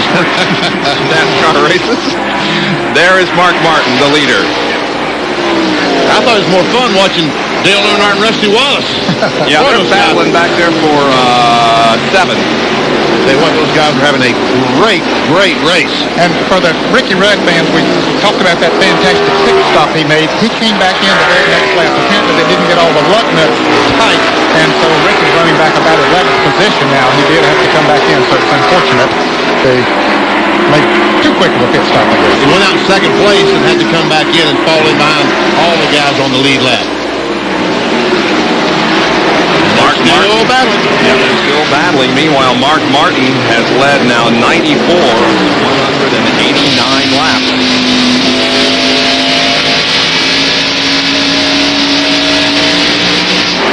I'll tell you, Rusty Wallace is driving his heart out. You see him sawing on that wheel through the turns, chasing Dale Earnhardt. Rusty was the winner at Rockingham, second race of the year. Earnhardt goes up the racetrack. Rusty tries to get underneath him, but can't quite get underneath coming off turn 4. Now let's see if Earnhardt goes high in 1 and 2 and runs people on the bottom side. Earnhardt does go high, but Rusty not able to get underneath him. Well, these guys are running in the 7th and 8th position right now. They They were in 13th and 14th before the caution. Look out, Rusty. He comes hitting the apron just like Kyle Petty, but he gets a little more sideways than Kyle Petty does. He doesn't. He sure did get sideways. Earnhardt goes high again, but he gets good traction up there. Earnhardt has found himself a group up there that's working for him. Watch Rusty come off the fourth corner now and get the left side tires on the flat part and almost lose it. Gets the car sideways. Oops, I better not try that next lap. Man, your heart starts pumping when that happens.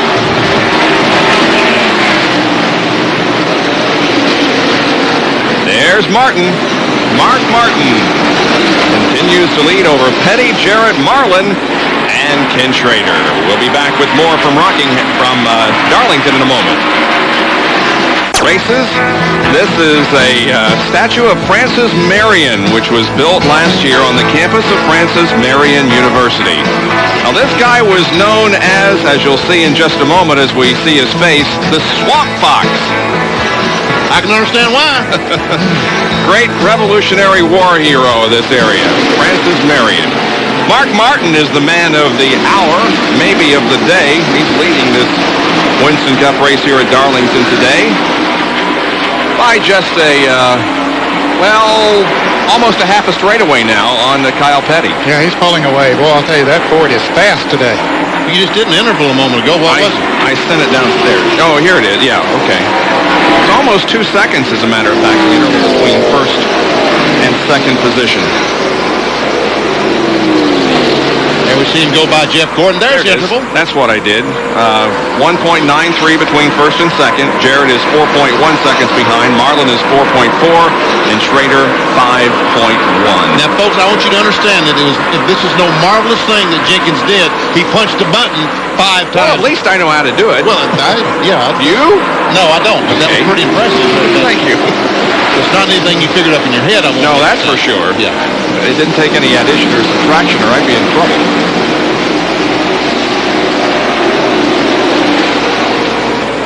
Here's Marlin, Schrader, and Dale Earnhardt. And Earnhardt still running right up against the fence, and this is a battle for position. This is 4th, 5th, and 6th, and Dale Jarrett is right ahead of the trio. Look, Earnhardt ran on the apron going in turn 3 instead of coming off the corner. That thing almost looks like a Bristol car, doesn't it, the way it's all banged up and scraped up? You ever see Dale Jarrett? Looks like Dale's off the pace a little bit, man. Well, he's not running as fast as he was before. I don't know if that chassis adjustment they made during the pit stop maybe hurt him a little bit or what, Danny, but after the car runs several laps, it seems to pick up and or doesn't lose as much speed as some of the others. Earnhardt is coming on, though. Let's go to the pits and John Kernan for an update there. Well, Ned, it was no serious problem. You recall these guys were talking about maybe a little smoke from Dale Jarrett's car earlier before that last pit stop. But what happened? The left front fender was pushing on the tires, so Jimmy Maycar and the crew had to pull that away. And then they got the car fixed. Everything's okay right now. Dale's just riding around enjoying this Sunday afternoon drive. Earnhardt up against the fence again. Now, he has pulled away from Rusty Wallace. We saw them battling a little bit earlier. Earnhardt is 15 probably ahead of Rusty Wallace. And just a little bit ago, it's the other way around. Rusty was a better race car than Earnhardt. So evidently, the changes they're making are working for Earnhardt because he passes Sterling Marlin to take over 4th place.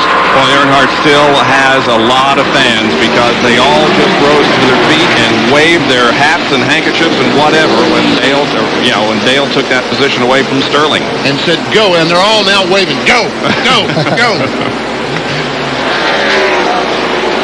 Mark Martin continues to pull away from Kyle Petty as the others begin to close in on these. Earnhardt, Jarrett, and all of those are closing in on Kyle Petty right now. He's just to the left there. Dick Trickle. Black flag by NASCAR. Yeah, he just went to pit not too long ago, didn't he? A little oil or what the deal is. But Trickle, Carolina Pottery's car. Ford it is now. Here's Jarrett going around Kyle Petty on the inside. You can see the two green and black cars there, and Earnhardt right there on Kyle Petty. That moves Jarrett into second place. Yeah, and Ernie Irvin in the Kodak Film Chevrolet is a lap behind. And Kyle, all of a sudden, his car just off the pace badly then. Yeah, I don't know if the chassis, the tires are going away or just exactly what it is. Petty beginning to drop back, but after a 31st place finish at Daytona and a 32nd at Rockingham, he's been 5th at Richmond, 7th at Atlanta, currently struggling but still very much in the hunt. Look at Earnhardt up there on the outside, making a move on Dale Jarrett. He got a good run off that turn. Now it goes to the inside. Jarrett will back off and let it go. He won't know where he's going into that turn. That's for second place. Takes over the second spot. Earnhardt is marching toward the front. So it looks like whatever changes they've made are working great. Here's the Western Auto race summary. Mark has led 105 of the 200 laps. We have 14 cars on the lead lap, 11 leaders and 16 changes. Only 2 caution periods for a total of 10, and the average speed of the race is 138.10 miles an hour. Those that have led include Martin, Earnhardt, Petty, Waltrip, Kulwicki, Schrader, Jeff Bodine, Terry Labonte. Jeff Gordon led a lap. So did Dale Jarrett and Ricky Rudd. Hey, that's pretty neat, where it shows how many laps they led. Yep. Here are the cars that are out of the race, including Harry Gant, Bill Parsons, Michael Waltrip, and Kenny Wallace. Now the Mechanic of the Year standings as we enter this 5th race of the year. Andy Petrie is atop the standings with 273 points. Tony Glover second, and Steve Meal, Donnie Wingo, and Ray Everham. There is Kyle Petty. We mentioned how he may be slipping back. Jerry, have you been able to determine what the problem is? Bob, listening with the crew here, apparently Kyle has commented that the car is just too tight and will not turn in the corners. He can't get in the corners hard because he's afraid the car won't turn. If it doesn't turn at Darlington, there's only one thing to stop you. That's the concrete. They don't want that to happen. They'll bide their time, try to stay in the top 5 or 10, and hopefully maybe get a caution flag or adjust that car on the next pit stop. Let's check in further down pit road with John Turner. Well, Jerry, we're commenting about Mark Martin and how he's just seemingly running away from everyone. We were also talking about the adjustments Earnhardt made to his car. Earnhardt's crew did. Well, Mark Martin's crew loosened that car up, took a round of wedge out of it. Apparently, that car is really hooked up. But remember, he was running really well on worn tires. We'll see if this adjustment continues to run as well whenever he does wear down his tires a little bit more. We're past the 200 lap mark, 367 laps complete this race. So far, it's been pretty much dominated by Mark Martin. He has the lead currently over Dale Earnhardt. Live coverage here on ESPN. Here's a battle for position as Rusty Wallace has taken over 3rd from Dale Jarrett. You mentioned a moment ago, Benny, that Dale Jarrett's car doesn't seem to be running quite as good as it was. He's had a little bit of a push today, and the skies are overcast right now. And when the sun's out, he runs faster, but now there's overcast. That hurts the pushing situation, makes him push even more. They mentioned in the pits that Mark Martin had taken around the wedge out of his car. That is making him take off now during this overcast condition. Rusty Wallace has moved to 3rd position. Let's take a lap from him, and then we'll go 1,000 feet above and watch him from the family circle blitz. Here's Rusty. On, Jimmy Spencer's in the wall, and Bobby Labonte spins.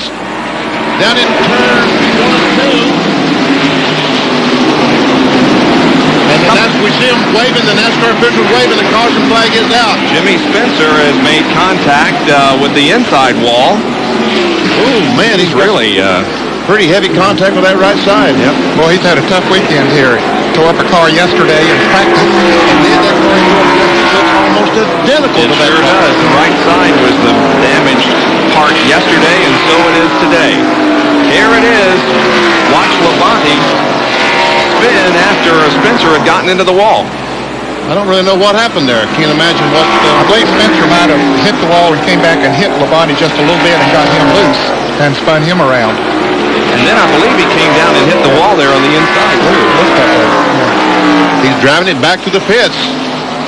Well, this is our 3rd caution of the day and our 2nd accident. The first accident involved Jeff Gordon. He's back out on the racetrack. And Jimmy Spencer is already lowering the netting on the side of the car and ready to get out, it looks like. That's a signal, Bob, for the drivers to tell NASCAR they're okay. That's to tell the safety workers around the racetrack that they're okay. And behind him, he has a line of cars ready to come in for pit service. Those on the lead lap are coming in on lap 216. Martin, Earnhardt, Jarrett, Wallace, Petty, and others. Let's go to Jerry Punch, who's in Dale Earnhardt's pit. Well, the second, third, and fifth place cars pitting up my end of pit road. Dale Earnhardt, Goodrich Chevrolet getting service. Rusty Wallace behind him getting service. You're watching the car number 6, the Valvoline Ford, getting service on top of your street. Steve Mill and the crew. That's the leader in the second place car. The Goodrich Chevrolet already left side tires on Earnhardt's car. He is off the track. Now he's off the jack, and they will race back toward turn 1, and looks like Earnhardt will win the battle back to turn 1. Martin second, Wallace, then Petty and Jarrett. Man, I'm telling you, they've got that pit road speed, but it's still very, very exciting to watch these guys race out of the pits and down pit road. Man.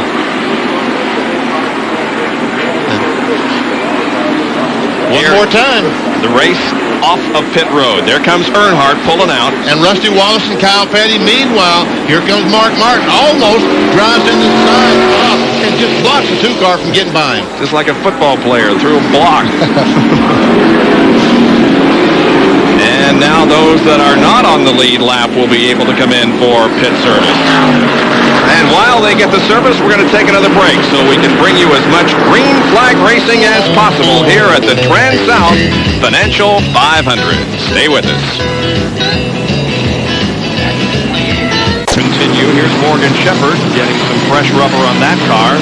And when he came in the pits, he slid through the pits. See the white line right up in front of the car? He slid by that as he came to a stop. The NASCAR officials made him back up before they started changing the tires. And also on pit road, just behind Morgan Shepherd, is Hud Strickland, and he has been in the second time. They've got their hood up on that car. It looks like it's an overheating problem. As a matter of fact, Bob, he was in when the caution came out, so he has gone off the lead lap. Hud Strickland having some problems here with the McDonald's Ford. And that's too bad because he was in the top 10, well within the top 10, and having a very good run. But Strickland right now is on pit road. We continue to be under caution for the third time because of an accident up in turn number 2, so we'll take another break.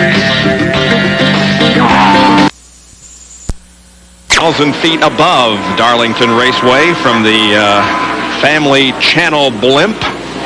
This thing is 132 feet in length. It can accommodate up to 4 passengers along with the pilot. I'm not about to be one of the passengers, though. Me either. And it's on a goodwill tour in 93, making a number of appearances at major sporting events. And we welcome the Family Channel blimp to our coverage of Darlington. With the green flag waving on lap number 221, we are back to racing, and Dale Earnhardt is now the leader. And Ernie Irvin is going to try hard to get his lap back. Mark Martin had to fall in behind. Now he's trying to go by on the outside of Irvin, and he might have that pass made.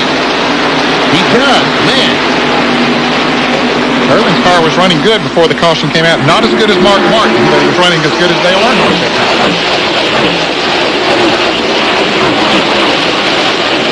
We've mentioned some drivers that have stayed out there and led a lap. Davey Allison did on this last caution. He stayed out there and led a lap, got 5 bonus points, and I believe Morgan Shepherd did as well in the sit-go forward. So those drivers thinking about those points, get those 5 bonus points for leading a lap.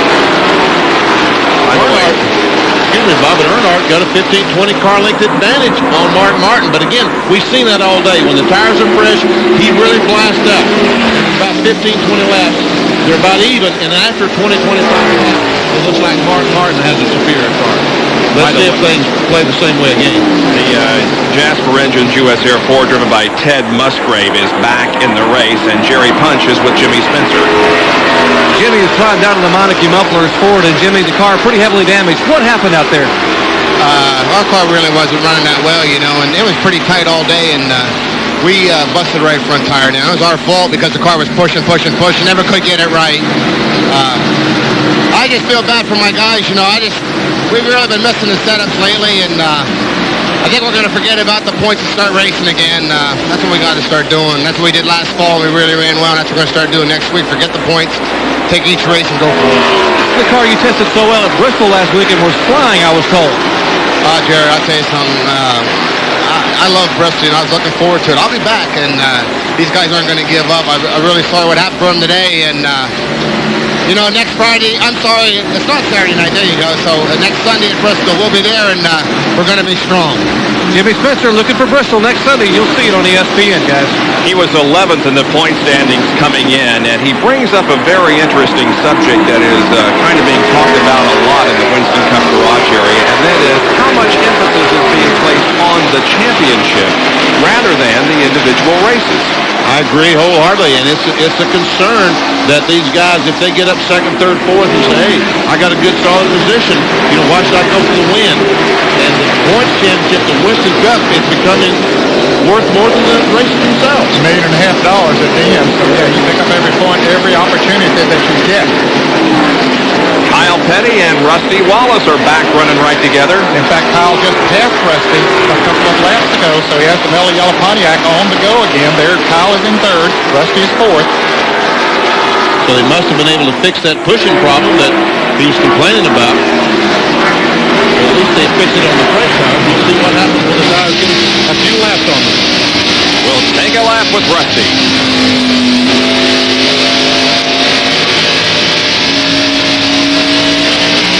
Going that steering wheel. Going in turn 3, he'll tap the brake, drive down to the bottom of the racetrack, let it drift up. Now he tries to get inside Kyle Petty. Not able to do it. Off turn 4.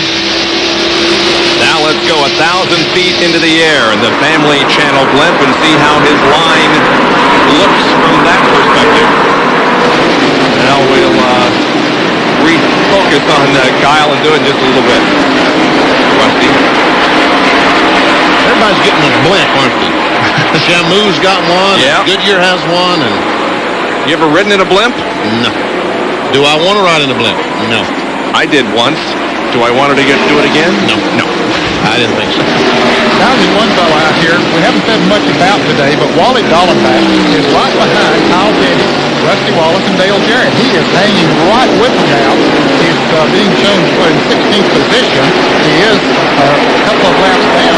He has that Ford running right now. This is the team car to Mark Martin. I said team car. They're both owned by Jack Roush, both based in Liberty, North Carolina at Roush Racing. Howard Comstock, the crew chief on the 16th car. Steve Neal is the crew chief on the 6th car.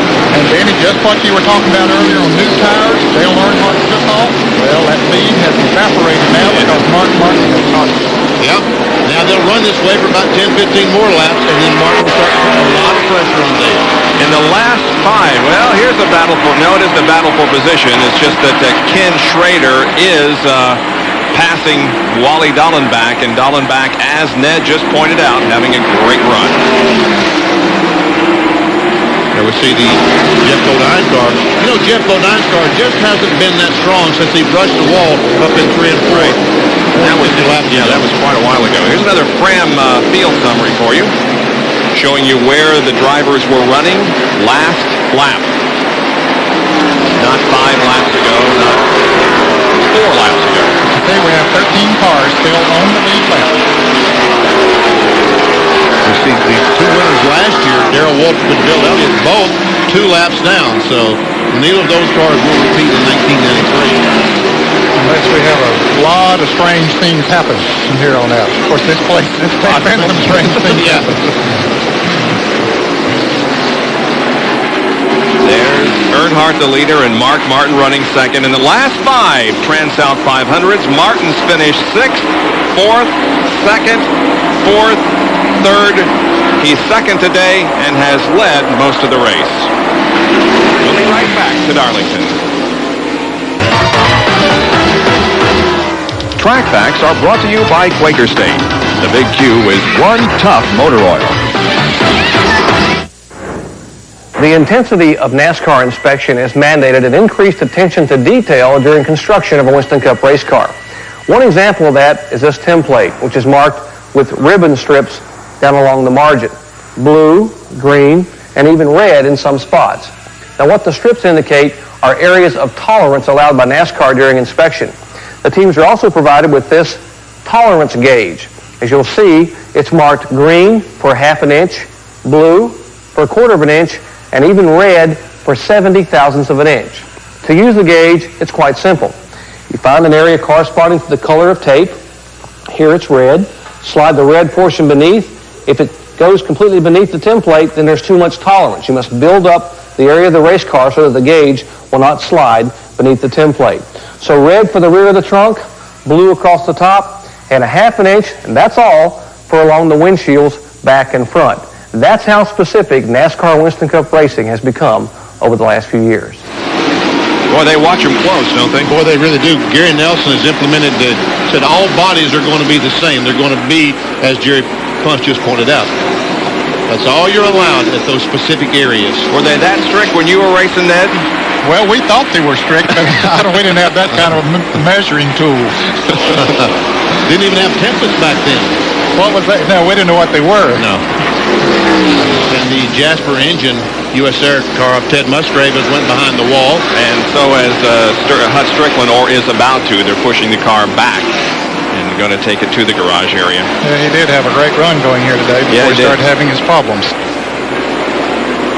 There's the interval between first and second, Earnhardt and Mark Martin. Earnhardt seems to widen it out a little bit. Mark had closed in there earlier. Well, they ran across some traffic coming off the second corner, and I don't know if that's the reason that he got such an advantage on Mark, or if Mark has a problem. These three continue to run very closely, and they are battling for... Ooh, I think there was a little contact there. Jarrett and Petty and Schrader. Yeah, Kyle slowed down a little bit more, I think, than Dale Jarrett thought he was going into the turn. Kyle was going to let him go, and he bumped a little bit. Now Kyle moves to the inside and lets Kenny Schrader going by. So Jarrett takes over fourth. Kenny Schrader now, running the best I've seen him run today, is in fifth place. He has come right on through there in Kodiak Chevrolet. First time we've shown him in the top five, at least during green flag running.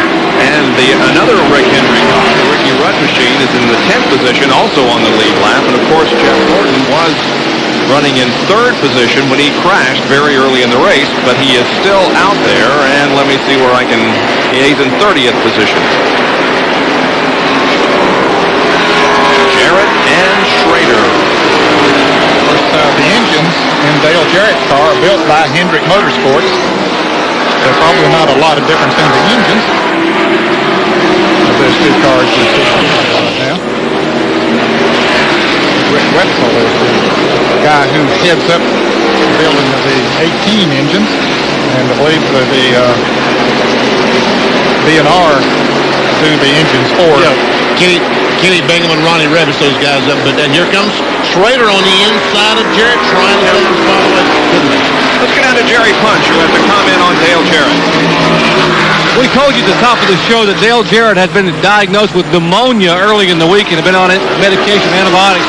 Dale ran a 200-mile race yesterday in his Busch Grand National car, and although he said the race was okay, when he got to the room last night, he was very, very tired, much tighter than I thought I would ever be. He said, just told me before the race today, as he sat in the car getting ready to crank the engine on pit road, he said, I am very weak. He said, I feel okay. I'm just so weak. He said, I'll be okay until about two-thirds of the way through the race, and then my lack of strength due to my illness will take its toll. He said, I hope I can make it. Right now, he's got to be struggling. Yeah, I would think so, but it really isn't being reflected on the racetrack. He's staying right in there, but here comes Kyle now, charging back up, going to the inside, trying to take the position away from Dale again, not able to do so. Well, if it gets too weak, I hope he doesn't stay out there too long. Yeah, that would not be... There's Jeff Gordon motioning everybody to pass him to the inside. And they say thank you and do. I think it's a little too early to predict who's going to win the Winston Cup Championship this year. However, the winner in 6 of the last 8 TranSouth 500s has gone on to win the Winston Cup Championship. And Ned Earnhardt is putting a little distance on Mark Martin. Yeah. As we widen the camera back up, look how far back it is to Mark Martin. So Earnhardt is either picking up the speed or Martin is slowing down. Talking about at the top of the show about that black dude's back. Dale's trying to carry on that streak that was interrupted briefly by the red and white victory of Morgan Shepherd last week, but Black is back on top here today. And there's Rick Wilson, who has has brought the STP Pontiac into the back pits for a look-see. They're raising the hood on that car. We've seen a lot of that today, some of it for overheating. Looks like it could be a more serious problem for Rick Wilson. Back with more from Darlington after this.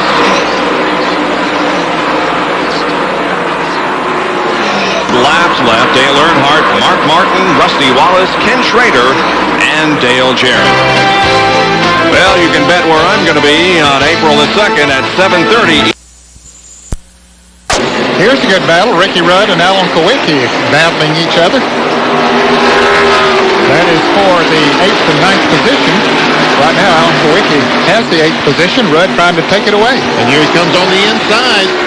Has position. They come off their corner side by side. Well, they made it. Now look at Marlin. Don't go three abreast into this turn, guys. Sterling knew that. He got way down here. At the desk. Look at this. He said, let those guys settle their battle, and then I'll deal with them individually. Kowicki should have a good run off that corner. Oh! He slipped a little bit. Yeah, slipping coming off the corner. Now, Rudd falls back in line and says, okay, let's cool it for a while. And while we're watching that battle, Dale Jarrett got back around Kenny Schrader, moved into 4th. Now this is the 8th, 9th, 10th positions. Terry Labonte is in there, 11th. He's not far behind him. There he is.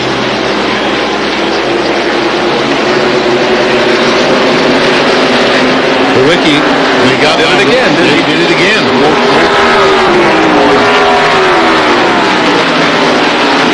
Meanwhile, to report on Earnhardt, he is still pulling away from Mark Martin. Earnhardt is really, there he is. He's our leader, and he is actually pulling away. But then we speculated during commercial that it's overcast, it's cooled off 3 or 4 degrees, and it seems to be really affecting Mark Martin's car. Yeah, evidently helping Dale Earnhardt, because I'm sure that Richard Childress and the Goodwrench team have perhaps made some adjustments on that car, because as we said earlier in the race, he was fast on new tires, but then would slow down after the tires would heat up. But that's not the case now. Boy, he is just hanging right. He found himself a good groove, running very, very high, especially through turns 1 and 2. Working for it. Now we get into the point, if Earnhardt's tires are going to start giving up and Martin making a charge, now is the time that he's going to have to get closer and closer. Yep. If Earnhardt continues to pull away, we may be seeing our winner right there. He is strong right now. And here once again is that fact that I mentioned a few laps ago. 6 of the last 8 TranSouth winners have gone on to win the Winston Cup Championship. That's interesting. And Earnhardt is having a good season compared to last year at least. Now look at his after 4 race statistics. He is first in points right now. In 91, he was first, and 90 he was first, and of course those were championship years. So he's certainly on track to do the same thing. Well, it has clouded up. Now, it's not threatening rain, but it is cloudy, and it has changed the complexion of this race in terms of setup. Jerry, what can you add to that? Well, Bob, with it getting cloudy and the temperature dropping some 8 or 9 degrees in the past 15 minutes, a lot of the crews have asked us if we know what's happening with the weather. They're very gun-shy because they've had rain off and on and snow the past few weeks. So here's the NASCAR weather radar. We're right here at Darlington Raceway. There are no rain showers in our vicinity, but about 90 miles away, up near Charlotte, there is a shower, and over near Greenville, Spartanburg, there's a shower, and that is moving east. But in this area, we're nice and clear, so that means we'll probably be able to get this race in with no rain at all, just a little overcast and a little cooling here in the afternoon. You're hired. Thank goodness we found somebody who could do weather better than John Kernan did yesterday, right? Yes. At least it doesn't rain when Punch does weather. Let's go to John. John? Yeah. Thanks, Jenkins. We're talking about the clouds moving in, the temperature dropping. That has really hurt Mark Martin. His car's been a little tight all day. They had it loosened up on that last pit stop, and it ran well until the clouds came in. Just talked to Steve Neal. He says they're going to have to loosen it up even more because they're expecting these clouds to stay in for the remainder of the race. They would like to see a caution so they can catch back up with Earnhardt right now. Because like you guys said, if it stays green, we may be looking at the winner with Earnhardt as well as good a job as his team does in the pits. Right now, we're watching the battle for 8th position on the track as Rudd looks to the inside of Jeff Bodine, but can't make the move. 8th, 9th, and 10th. Sterling Marlin back there in 10th spot. Rudd tries to get alongside, and he makes the pass. Easily. And here comes Jeff Bodine trying to make the pass back. Alan Boynton was in that group of cars when we watched them the last time. He has pulled away from them. Terry Labonte is still there with them. Car length or so behind as we show you another Fram field summary. These are how your favorite driver is running right now. Well, except maybe some of his positions back here that's being contested. Keeping you up to date, though, on where the standings are right now. We really aren't concerned about what was going on 10 laps ago or even 5 laps ago. We want to keep you up to date on what's happening right now. Now, this group of cars we're watching are about 3/4 of a lap behind Dale Earnhardt. So they've been in the lead lap all day, have run good lap times, made good pit stops, but this green flag run we got going here right now, Earnhardt is gaining a good half a second a lap on this car. And the lap is 261. So we've got 107 laps to go. All right, here's where Earnhardt is compared to them. Here he is coming into the picture, so you can see it was not all of turn 3 and 4. They were coming off the 4. He was already well into turn 3. There's Davey Allison right directly in front of them. In jeopardy of going a lap down, and right now he was on his lap, but Earnhardt gaining on him. You're watching live coverage of the TranSouth Financial 500 from Darlington Raceway in South Carolina. Benny Parsons, Ned Jarrett, John Kernan, and Dr. Jerry Punch. Dale Earnhardt is the leader of the race at the moment, and Sterling Marlin has come on the pit road, and he gave us and many people sitting here in the main grandstand a thrill a couple of laps ago. Okay, came off at turn 4 right on the back bumper of Jeff Bodine, and Terry Labonte was there. They may have touched a little bit. Marlin went sliding back and forth down there. Never did spin around, but Morgan Shepherd, boy, had to really hold his breath because he thought he was coming right out into it. Jeff Bodine is coming into the pits. Sterling Marlin is going out of the pits right now, but Jeff Bodine coming in. Dale Jarrett has passed Rusty Wallace for the 3rd position. Wallace's car beginning to go away, and Ricky Rudd is slowing, going into turn 3. All kinds of action going on. And here is Rusty Wallace on pit road, so is Kyle Petty coming down pit road. These would be scheduled pit stops, Jerry, right? Exactly right, Dan. Rusty coming in. We would expect to see Dale Earnhardt get another couple of laps. Rusty's been a genuine draft crew, changing right side tires. Behind him, Kyle Petty and the Pontiac crew working on that car.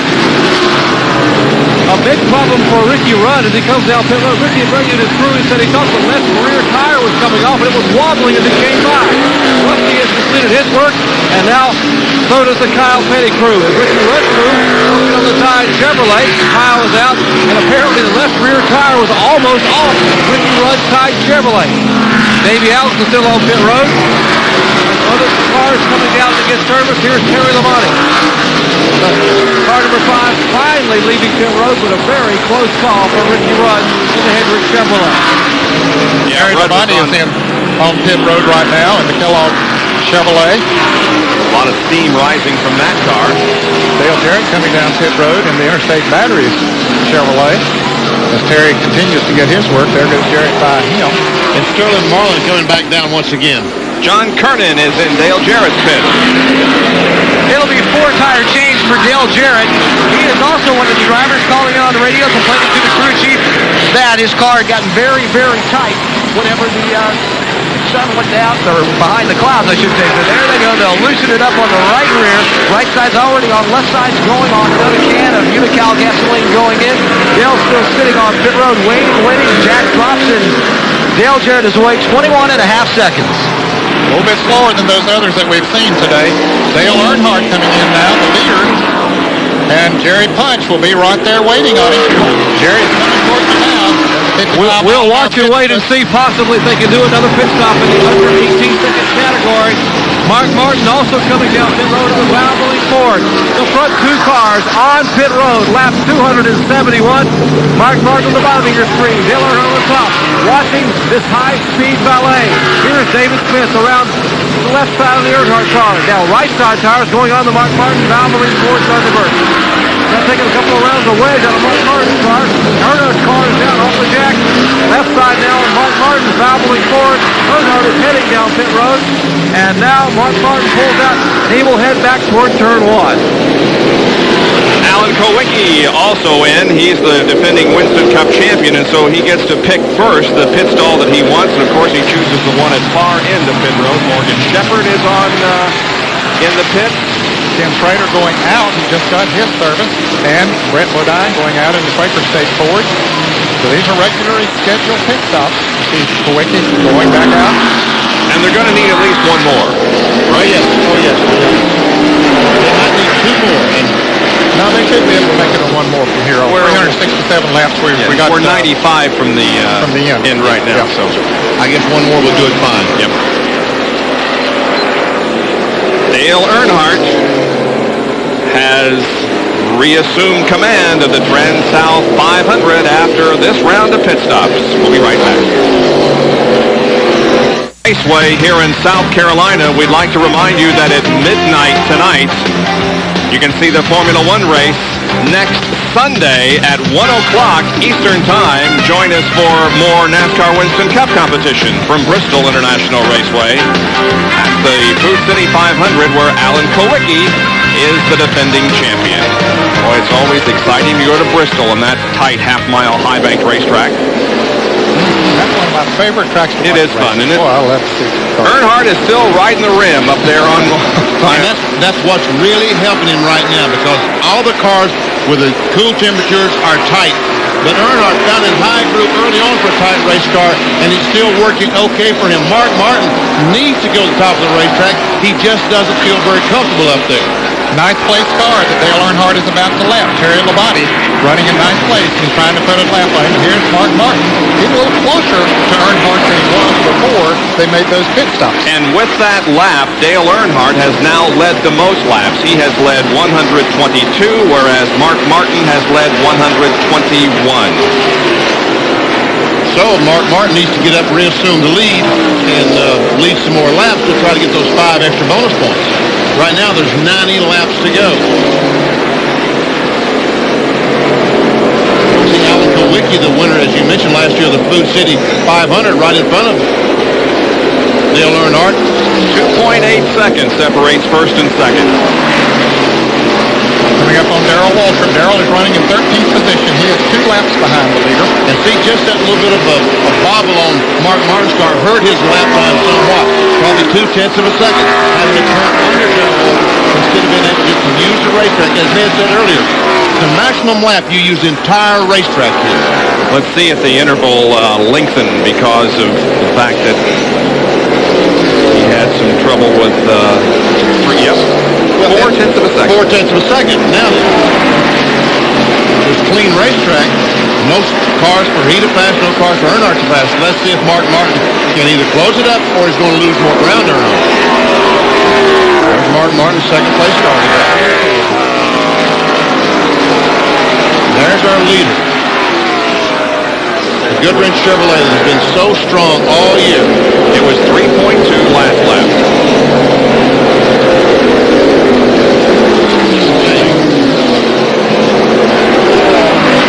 About 10 laps, we'll do it again and see if Mark Martin is able to start closing up. And third place is Rusty Wallace. He's pretty far behind.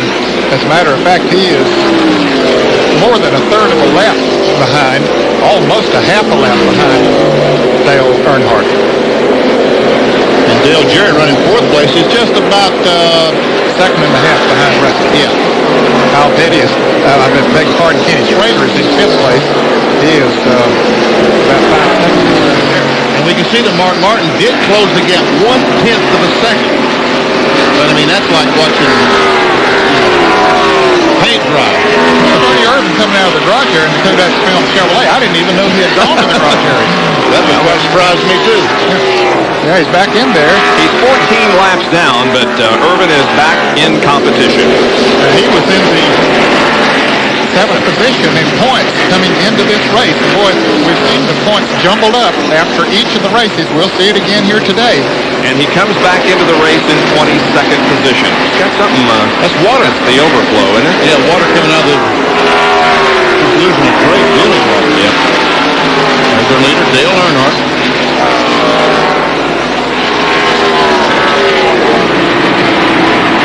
The Bojangles Ford of Jerry Cope directly in front of Earnhardt. You know why they put number 98 on that car, Bob? On Jerry Cope's car, it's number 98. Yep. You know why they put number 98 on it? Nope. They got 2 biscuits for 98 cents. Is that right? Yeah. Now, you would know that, wouldn't you? Exactly right. Except when you go in, you order them a dozen at a time, right? To get them, Dale Earnhardt's last win in Winston Cup competition was at Charlotte last year during the month of May. Boy, it passes him where he catches him, buddy. Here's Dale Jarrett coming up on Sterling Marlin. Sterling, as a result of his being a couple of pit stops, he has gone down the line. He's now 14th. He was running in the lead lap in the top 10. Had his best run of the year going. Did Sterling Marlin. And I'll tell you one thing, he did a super job in not hitting something with his I'm telling you, he did. I don't know how he did. I don't either. Well, Jerry Punch is with Tony Glover. Tony Glover, the crew chief for Ernie Irvin's Kodak Film Chevrolet. They just came out of the garage area, and I called Tony walking out. Tony, what were you doing back there? What were you doing in the garage? What's the problem with the car? Well, something happened to the engine. The thing either burned a piston or busted a head or something. It started running real hot. We had to come in and put some water in it. Right now, we're just kind of running on borrowed time, trying to log a few miles to the points. And I guess we'll have to wait till next week at Bristol. A tough one for Ernie Irvin. They'll head home to Bristol, Tennessee next week, about 15 miles from their shop in Abington. You see Tony Glover running back to get in their pits. He had stayed in the garage area to work on the car. They have certainly hoped they can finish it. They've got less than 100 laps to go. Well, Ernie Irvin won his first Winston Cup race at Bristol in August of 1990, so he does go there with a little bit of hope. Now, in the back pit, Darrell Waltrip has come in, the Western Auto Chevrolet. I guess this is normal pit stop. He probably has run to this point. Probably has, yes. He runs longer than most people. He was shown in 13th position before he came in for this pit stop. Of course, Darrell had a big win last week in the Western Auto Shootout out in the Texas World Speedway. That was fun, wasn't it, guys? That was fun. I really enjoyed that. I hope you got to see it. It was on the midnight last Sunday night. Darrell stretched the first stop to the point where he caught a caution, put the field a lap down, but there was good competition other than that. It was the ARCA and Winston West shootout, but it featured Schrader, Dale Earnhardt, and Darrell Waltrip. And that's a great facility out there. Yeah, it is. Here's Earnhardt putting a lap on Jeff Bodine, the 8th place car. So Earnhardt is making a shambles of this race now. He almost got a lap down earlier, but now is in the lead and looking good at Darlington. From Darlington Raceway in South Carolina, now 291 laps old. And now they're projecting these guys can go 60 laps on a tire stop, Ned. Well, you mentioned earlier that as the race goes on, that it will get better. The tire wear will get better. They got more rubber down on the racetrack, so the tires don't give up quite as much now as they did earlier. As we can see, Earnhardt Martin is scheduled to pit at exactly the same time. About 40 more laps. They should be coming in for a stop. Say one thing, Earnhardt's line hasn't deviated all day. It's been the same, lap after lap, right up against the guardrail. He found the circle line there that really worked for him. Just doing a great job of staying right in that line. Now, Earnhardt started from the pole, but will not get the $53,200 worth of Unocal bonus money because he did not have qualifying. They lined up because of the point standings, according to the point standings. Bonus money will roll over until next week as Ernie Irvin comes in for another stop. Don't you know that car owner hates that, Ned, to stop it on $1,000 worth of tires when you got a blown-up race car? Oh, yeah, that's a tough situation, no doubt about it. But, you know, if you stay out there and you gain 10 more points, it might cost you several $1,000s, but it'll make you many thousand at the end of the race, at the end of the season, because there is so much difference in each position as far as the point standings are concerned. So Irvin gets the tires changed and the fuel in, and now he's back out there. Now, Dale Earnhardt has put a lap on Alan Kowicki. Alan Kowicki is being shown as the 7th place car. Now, 6 on the lead lap then. Yeah, Kyle Petty is next. He's about 5 seconds ahead of Dale Earnhardt. Here's a Napa field summary. Showing you 6 cars on the lead lap, just like Ned said. 12 cars. And Ricky Rudd once again in the pits. The Tide Chevrolet. Jerry Punk, what's going on down there? Well, you saw a minute ago, Benny, when he came down pit road, the left rear tire, the lug nuts had worked their way loose, and the wheel was almost off. They replaced those tires, and now Ricky complained of a vibration. Now he has come back down pit road, and they're going to work. They're going to put a spacer on the left rear hub to try to move the wheel out a little bit. Now this puts the wheel in place, tighten the lug nuts, and the Tide crew will drop the jack, and Rudd puts it in gear and pulls away. Gary, we're wondering, the fact that we mentioned a very fast pit stop he had during a caution. Then he came back in. He only went out and made 1 lap, but they didn't get all the lug nuts tied on that left rear. Could there have been something done to the studs right then that they keep loosening up now? Of course, they put that spacer in there to get the thread moved out a little bit further. Could it have gone back to that particular pit stop that started these problems? That's exactly what could have happened. We look back at everything that went on with a few lug nuts that were left loose. It's possible it allowed the wheel to move enough to strip out some of the innermost cords on the screws, on the studs themselves. And now they put a spacer in, and they are looking over the tires and wheels here in the Rudd pit, trying to see if they could have worked their way loose. At this point in time, they really don't see anything. You saw on the racetrack how Dale Jarrett has taken over 3rd position from Rusty Wallace. He got his left side tires way down on the apron to do it in turn 3. And there's what we're talking about. Jerry? Let me show you guys. This is the left rear wheel that just pulled over a minute ago.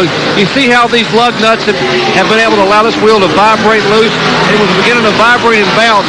They basically have galled or eroded part of the metal away inside the wheel here, so the wheel was vibrating. That's why they put a spacer in behind the wheel, try to keep the wheel pushed out backwards out that way, and hopefully be able to tighten it down. Rudd has not complained about any vibrations since he's gone back out. Hey, that's good thinking on the crew's part to realize that they had screwed up the threads there, and they had to push the wheel out so the threads would hold the wheel up against the hub. Well, we are near the track record. 138.3 is our average speed at this moment. The track record is 139.3, so about a mile an hour under. And as Earnhardt comes down this time, he will complete 300 laps and will have 67 to go. Their second place, Mark Martin. Looks like Martin is fighting a really ill-handled race car right now. Looks like as he came off turn 4 that the car got a little bit loose. He had to come down the racetrack to catch the back end. Like he's got his hands full. Well, I tell you, it's just amazing how his car was so good before, and then to see it switch around. The difference now, Dale Earnhardt is the dominant car as he was early in the race. There's an indication of how much racetrack there is between 1st and 3rd. There's Dale Jarrett running right behind Wally Dallenbach, but there's 3/4 of a lap distance between 1st and 3rd. Yes, in fact, Dale Earnhardt, as Jarrett goes around Wally Dallenbach, Dale Earnhardt is coming up on the 6th place car of Kyle Petty to put a lap on him here very shortly. And did, as a matter of fact, as you were talking, did that, Dale? We have just 5 cars on the lead lap. Kenny Schrader is the 5th place car. We're seeing Jarrett running 3rd, Rusty Wallace is 4th, and Kenny Schrader 5th.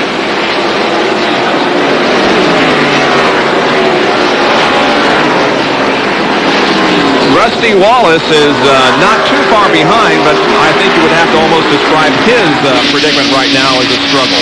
Yeah, that car is definitely not running like it was earlier either. And look at it, saw that wheel as he comes up on Bobby Hamilton in the country time Porsche. Hamilton is 17th. He is 3 laps behind. Rusty is pretty good on new tires. In fact, he's good on new tires, but as they run on, his tires heat up and the car starts slowing down for him. He goes to the corner. That time he didn't fight the wheel nearly as badly as he has been. Let's watch him turn 3 and see how he goes. how he has to fight the wheel. He goes in the corner, he lets the car drift up. And Sterling Marlin has just hit the pit wall inside pit wall. And if something's broken, he's not able to steer the car. We see the right front tire towed in dramatically, but yet the car won't roll. So something's broken on the left front. And he's 2 pits away from his own pits. But fortunately, the car where he is at, that car has fallen out of the race, so he's not messing anybody else that might want to come in. See, there is his pits, just 2 pits away. A good thing that there weren't other cars on pit road, or this didn't happen during a frantic pit stop situation. Oh, yeah, that could have been disastrous. Well, there's Earnhardt, and if he wins, he'll become the 5th different winner this year and will extend his streak of at least 1 win per year for the last 12 years. Ethan Earnhardt, Dale Jarrett, Rusty Wallace, and Ken Schrader, and again takes that car up to the outside wall in turns 1 and 2. This is looking back on him from Jeff Bodine's car. Earnhardt leading with 305 of 367 laps completed.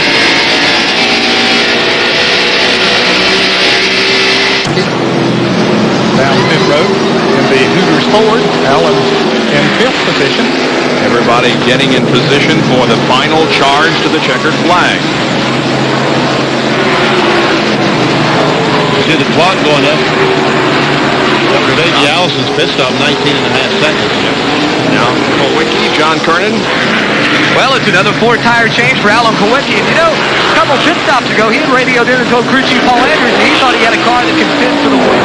And all of a sudden, the clouds came in, car tightened up, couldn't run very well. He was finally down and away.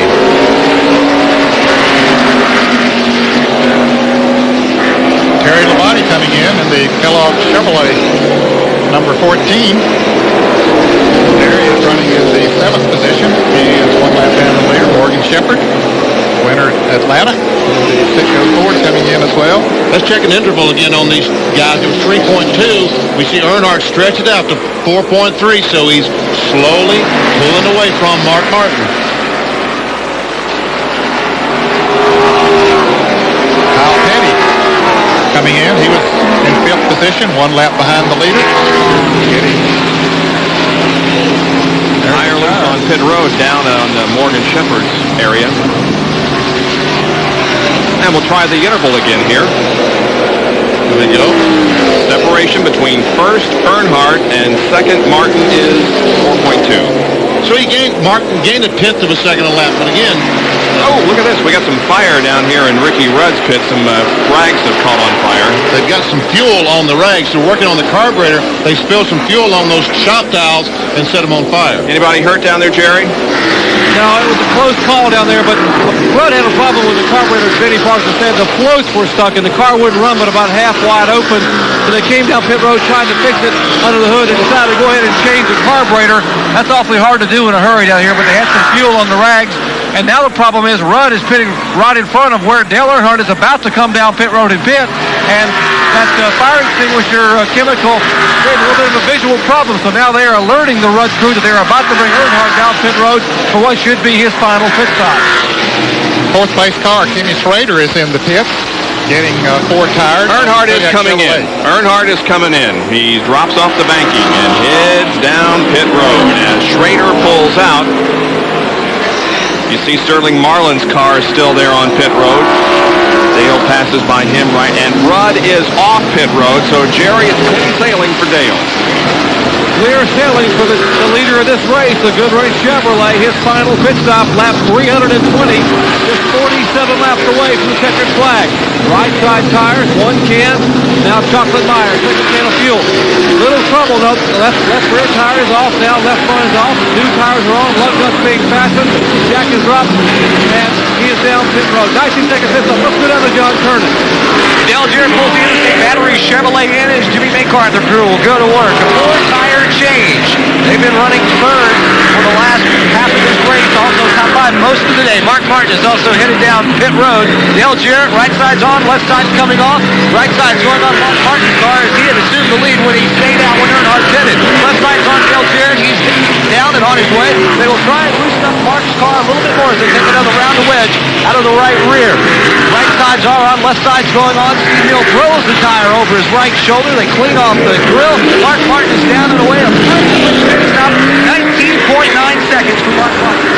We timed Jarrett, and his stop was a little bit faster, 19.4. The Joe Gibbs racing team has a bonus program. I know a lot of the teams have that as well. But if they make a stop under 20 seconds, they get a $25 bonus. Those guys go over the wall. But if they go over 20 seconds, $25 taken away. Coming into this race, they were in the hole. I'm not sure they're gained that much today. Even with that pit stop, that helps. So. And there are the rags that caught fire from Ricky Rudd's pit stop. Well, final stops are being made. We're about ready to shake things out and go to the checkered flag here at Darlington. We'll be back in just a moment. Beautiful building. I hope want to that... see 1864. I guess the Yankees burned it when they came through, huh? May have been. I just hope that you can stay out of there, Benny, and not get any traffic tickets or whatever. I hope so.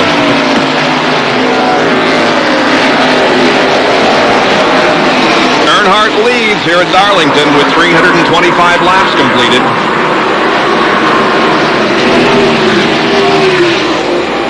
Now we see the car dip down in turn 1 and go right to the top of the racetrack, the line he has run all day long. If he continues to lead the balance of today's race, he will have led 694 of the 2,300 miles that we have raced in the first 5 events of 1993. That is 30%, and I think it's pretty good documentation that he is a contender in 1993. We see Kenny Schrader right in front of Dale Earnhardt. Remember, he had been lapped, but he made a pit stop early, got his 4 fresh tires on there a couple laps before Earnhardt, so he's now back in the lead lap. There he is, the white car right on the left side of your screen you saw a moment ago. If he wins this race, it'll be the 54th victory of his career. Ties in with Lee Petty. Is that right? Yep. Lee Petty won 54 races. Let's check the interval. Here goes Earnhardt. The clock starts. We're waiting on Mark Martin to come by. The Valvoline Ford. There he is. 5.3 seconds. Closed in a little. People start closing more than a tenth of the time because... yeah, there's not enough laps left. There's a tenth of the time. This is going to slow him down some because he's got 2 slow cars right in front of him. Oh, and he makes some contact with Derek Cope. Boy, I'll tell you, that is some gutsy driving that he's doing. He has a lot of confidence in himself and in that race car right now. 5.3, 4.5 seconds. So we see that the slower cars slow Earnhardt down about 8/10 of a second. But all those slower cars have to be passed by Mark Martin, so it should equal out. If Martin is able to catch him on the straightaway and pass him, then it's to his advantage. When you run 367 laps, it ought to even out. You know, Earnhardt ought to catch the same amount on the straightaway as Martin does. But let's see. Now this is basically clean racetrack. Both 4.5, 4.4. Knocked another 10 off. But another 10. Only another 10. Yeah. Now, if he was within about a second of him, that would be significant. Yeah. Those laps are winding down. We only have 37 more. And did I see Earnhardt's car wiggle up there now? It looked like it might have wiggled just a little bit coming off of the turn. Darrell Waltrip. Remember, Waltrip stopped about lap 290, so his tires are getting well worn right now. Once again, a Napa Field summary. Kyle Petty, 7th place, a lap down. Bill Elliott back in 14th, 3 laps down. Boy, there has been perhaps the biggest surprise as far as I'm concerned about the 93 season. I thought Bill would pick up where he left off last year, but it's been a real struggle for him this year. It really has. Daytona had a very good race car, but overheated, blew a piston, whatever he did. Let's hope that Elliott can turn things around here as we head toward Bristol International next Sunday. Well, we're going to get some breaks out of the way here for you, so we'll be back and cover the finish of this 500-mile race here at Darlington Raceway. We'll be right back. To put him a lap down. Now, he's been following Schrader for a couple of laps. Schrader doesn't want to go that lap down.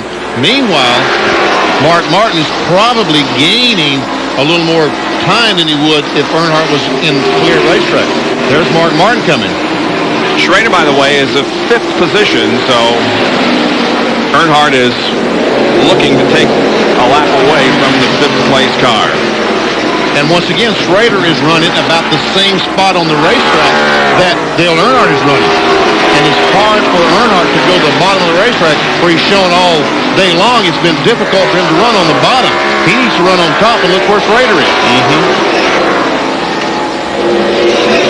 Let's try it. Once again, we'll check the interval. Once again, here comes Earnhardt. The clock starts. Here comes, what was it, 4.4 seconds or something like that? Around the, yeah, he's gaining, but laps are winding down. I'm told it was 4.1, so. We're less than 30 laps away from the checkered flag, so the interval is too great. Jerry Punch understands some good news from the Dale Earnhardt pit. Well, Andy Petrie has been named Western Auto Mechanic of the race, and Andy, congratulations on being named Western Auto Mechanic of the race here. Yeah, it's awful nice that people do that for us. You know, I can't, like I said before, you know, it's not enough I can say about the crew. They're really the ones that deserve it. They give it to one person, but it's really just a reflection of the whole team. You worked so hard to get this car set up. The theme this year has been black is back now. Looks like you got about less than 30 laps to go. Does Dale seem to have any problem at all? Yeah, we're just looking for luck now. You know, we've had a good run all day. We got down a lap there, made it back up, and had a good break there. We're just looking for a little more good luck, and maybe we can win. Andy Petrie, the Western Auto Mechanic of the race, he gets $1,000 for doing a heck of a job to get this car possibly back to victory lane. And when we showed you the current point standings, it reflected how that Andy is atop the point standings, so he adds to his lead with today's honor. Ned, why do you suppose that Earnhardt, he caught Schrader, but that gap is, you think he's backed off because he realizes that Martin can't catch him now if he's taking care of his tires? Taking care of his tires. Could very well be, but that's what he's doing. He has a good lead. No point in taking any unnecessary chances, although when we saw him make a move up there on turn 4 a while ago, we wondered about that, didn't we? There we see Bobby Hamilton. He's been smoking badly on the bottom of the racetrack, the Country Time Ford. He's going down the front straightaway now. I assume he'd be heading to his pits in the back. He's very slow down through here. 25 laps to go.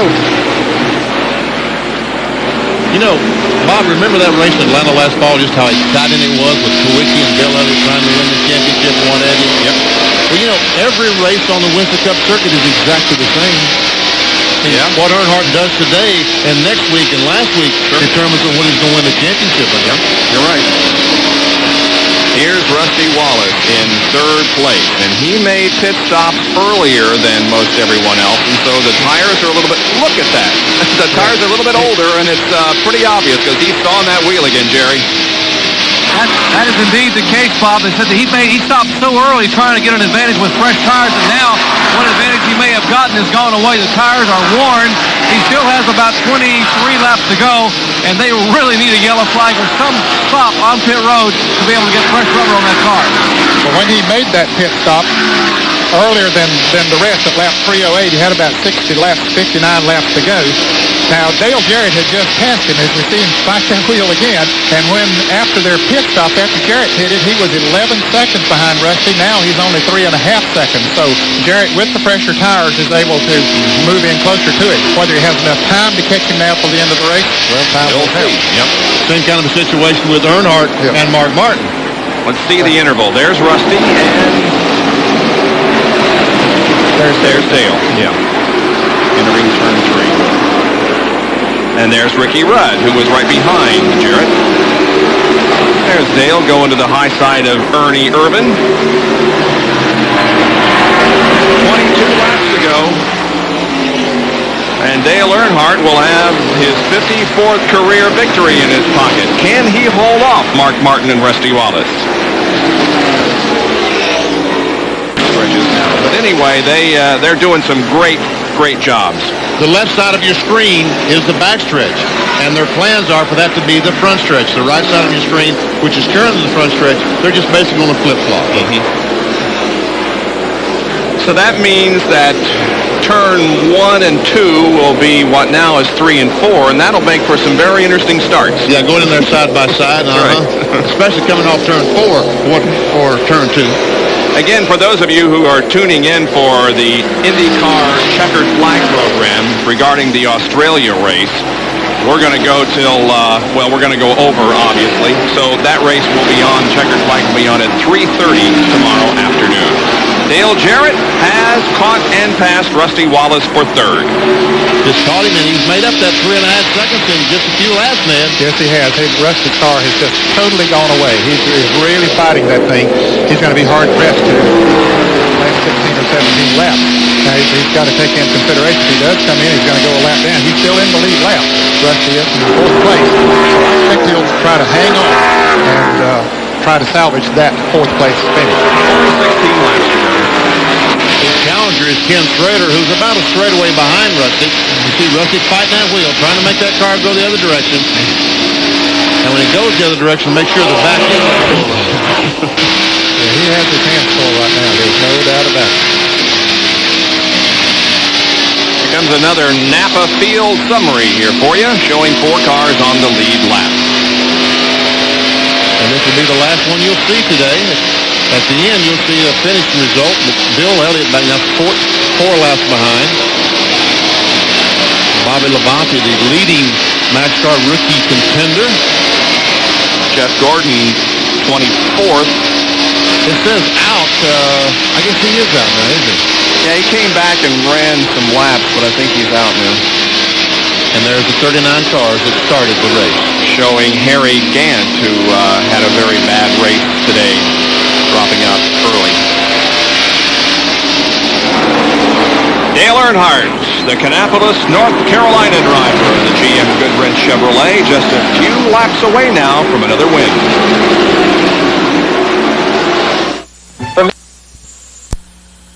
With 11 laps to go. And should he win, he will record the second victory of 1993 for Chevrolet. Chevy will have 2, Ford will have 2, and Pontiac will have 1. Yes. That's pretty evenly matched, isn't it? Yes, it is. Good to hear it. The Fords and the Chevrolets have the Pontiacs outnumbered. Yeah. Good. Pulling, where was he on the pulling off the track, it looked like. He's down in 1 and 2, going slowly. This is out of the back of Rusty Wallace, Miller Genuine Draft Pontiac. Looking back at Dale Earnhardt about to put Rusty a lap down. Yeah, it just gives you an indication of how close the 4th place car is to being lapped, and it's happening as we speak on the high side of turn number 4. And Kenny Schrader is right there. He's coming up. That'll be for position if he passes the Rusty Wallace car. Wallace in 4th right now. Darrell Walker running good right now. He has a little fresher tires than the others. And there, Kenny Schrader goes around, taking over 4th. So Rusty, boy, that car really went away when the tires got real hot and old for him. There we see Darrell Walker, who made a pit stop just before 5 laps ago, go by the leader, Dale Earnhardt. He's 16th in the scoring. Now there are just 3 cars in the lead lap. Dale Earnhardt has 7 wins here. He has 4 TranSouth wins in 82, 86, 87, 90. If he wins today, he will have 4 of the last 7 victories in this event. Here's Kyle Petty and Morgan Shepherd as they are... That's Alan. I'm sorry. I looked away too soon. That's quickly we forget the champion. And both those cars whizzing badly as they come off the corner. That's the race for 6th, I believe. Yeah. But I think both of them realize it is a race for 6th. And I think they're probably cooler heads will prevail. Meanwhile, Mark Martin just, after that, the sun went behind the clouds. As the sun went down, he really started having problems. Now, if points were awarded right now, Alan Kowicki would show the greatest increase in terms of movement in the point standings. He would gain 4 positions into 10th. We've got all kinds of statistics this year due to a new computer system that we are using. Here's Schrader. Oh, come on, guys. Now, there's only 6 laps to go. Earnhardt says, go ahead. Yeah, but it looks better in the record book if he finished in the lead lap. Earnhardt better led him because he's got a good lead and not that many laps to go, so not going to hurt him a bit in the world. So let Schrader go by. And I tell you what, Rusty Wallace is talking about how dedicated he and his team are this year, and there's no doubt that they are. But it sure looks like Earnhardt and that whole bunch is dedicated this year because they're working awfully hard. Dick Trickle goes by Earnhardt. So Earnhardt right now is in conservative mode.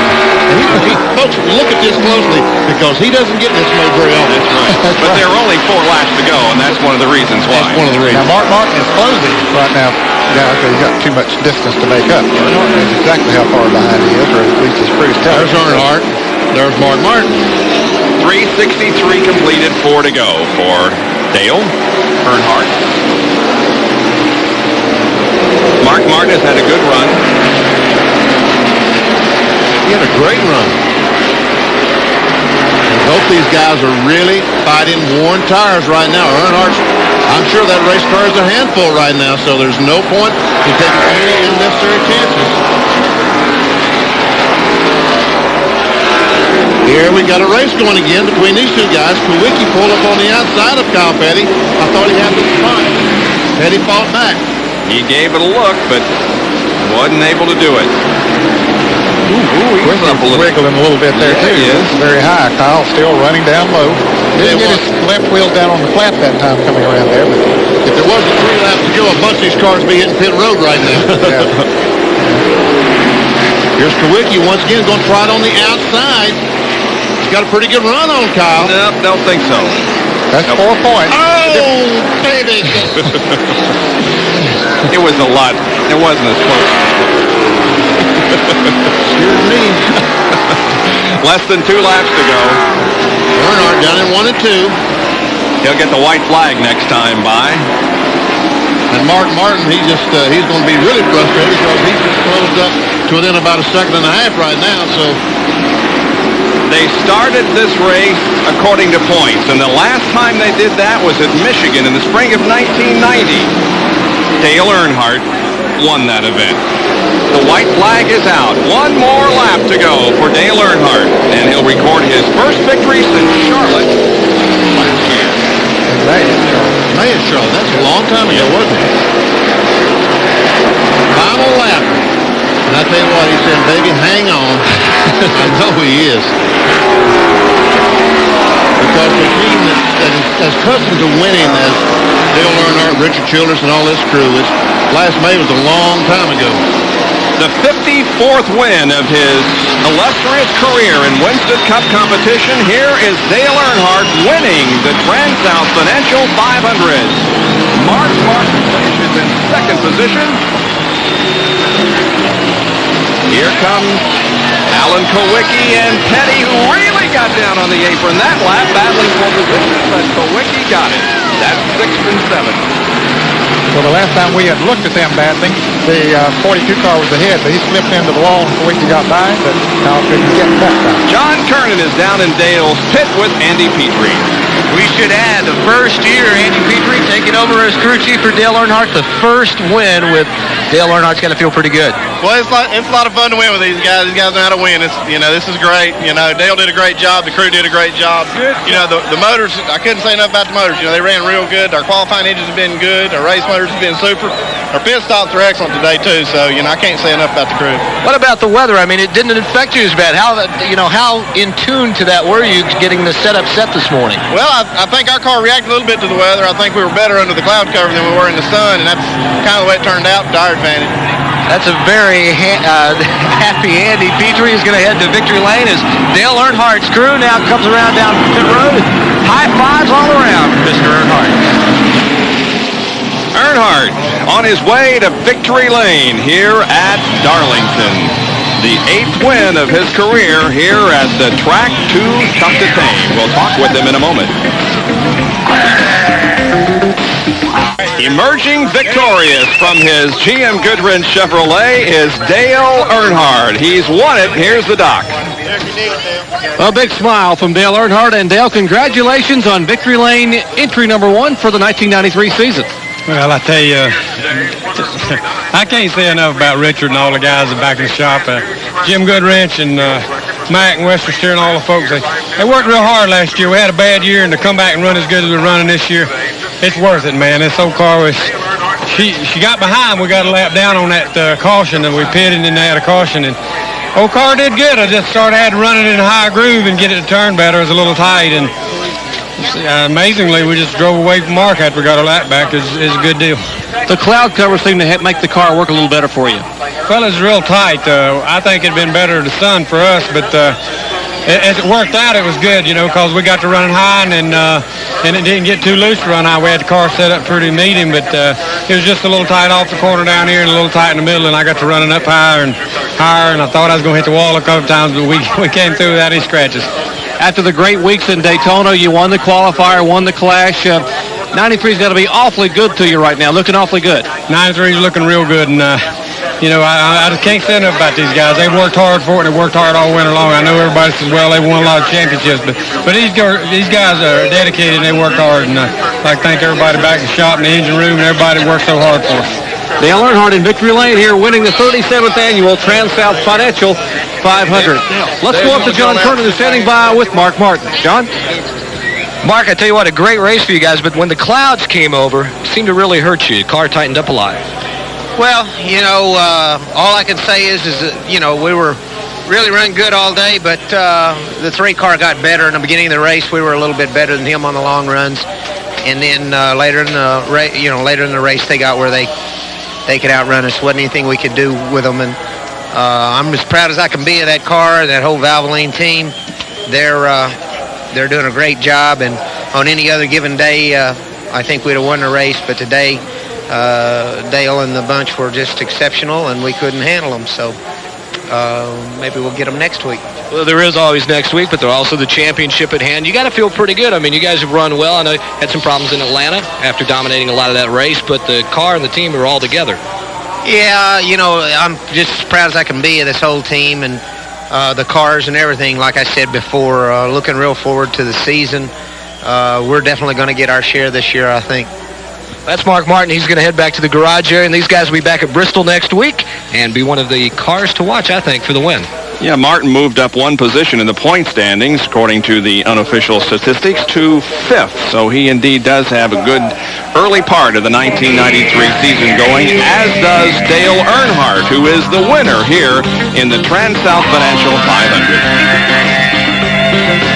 500.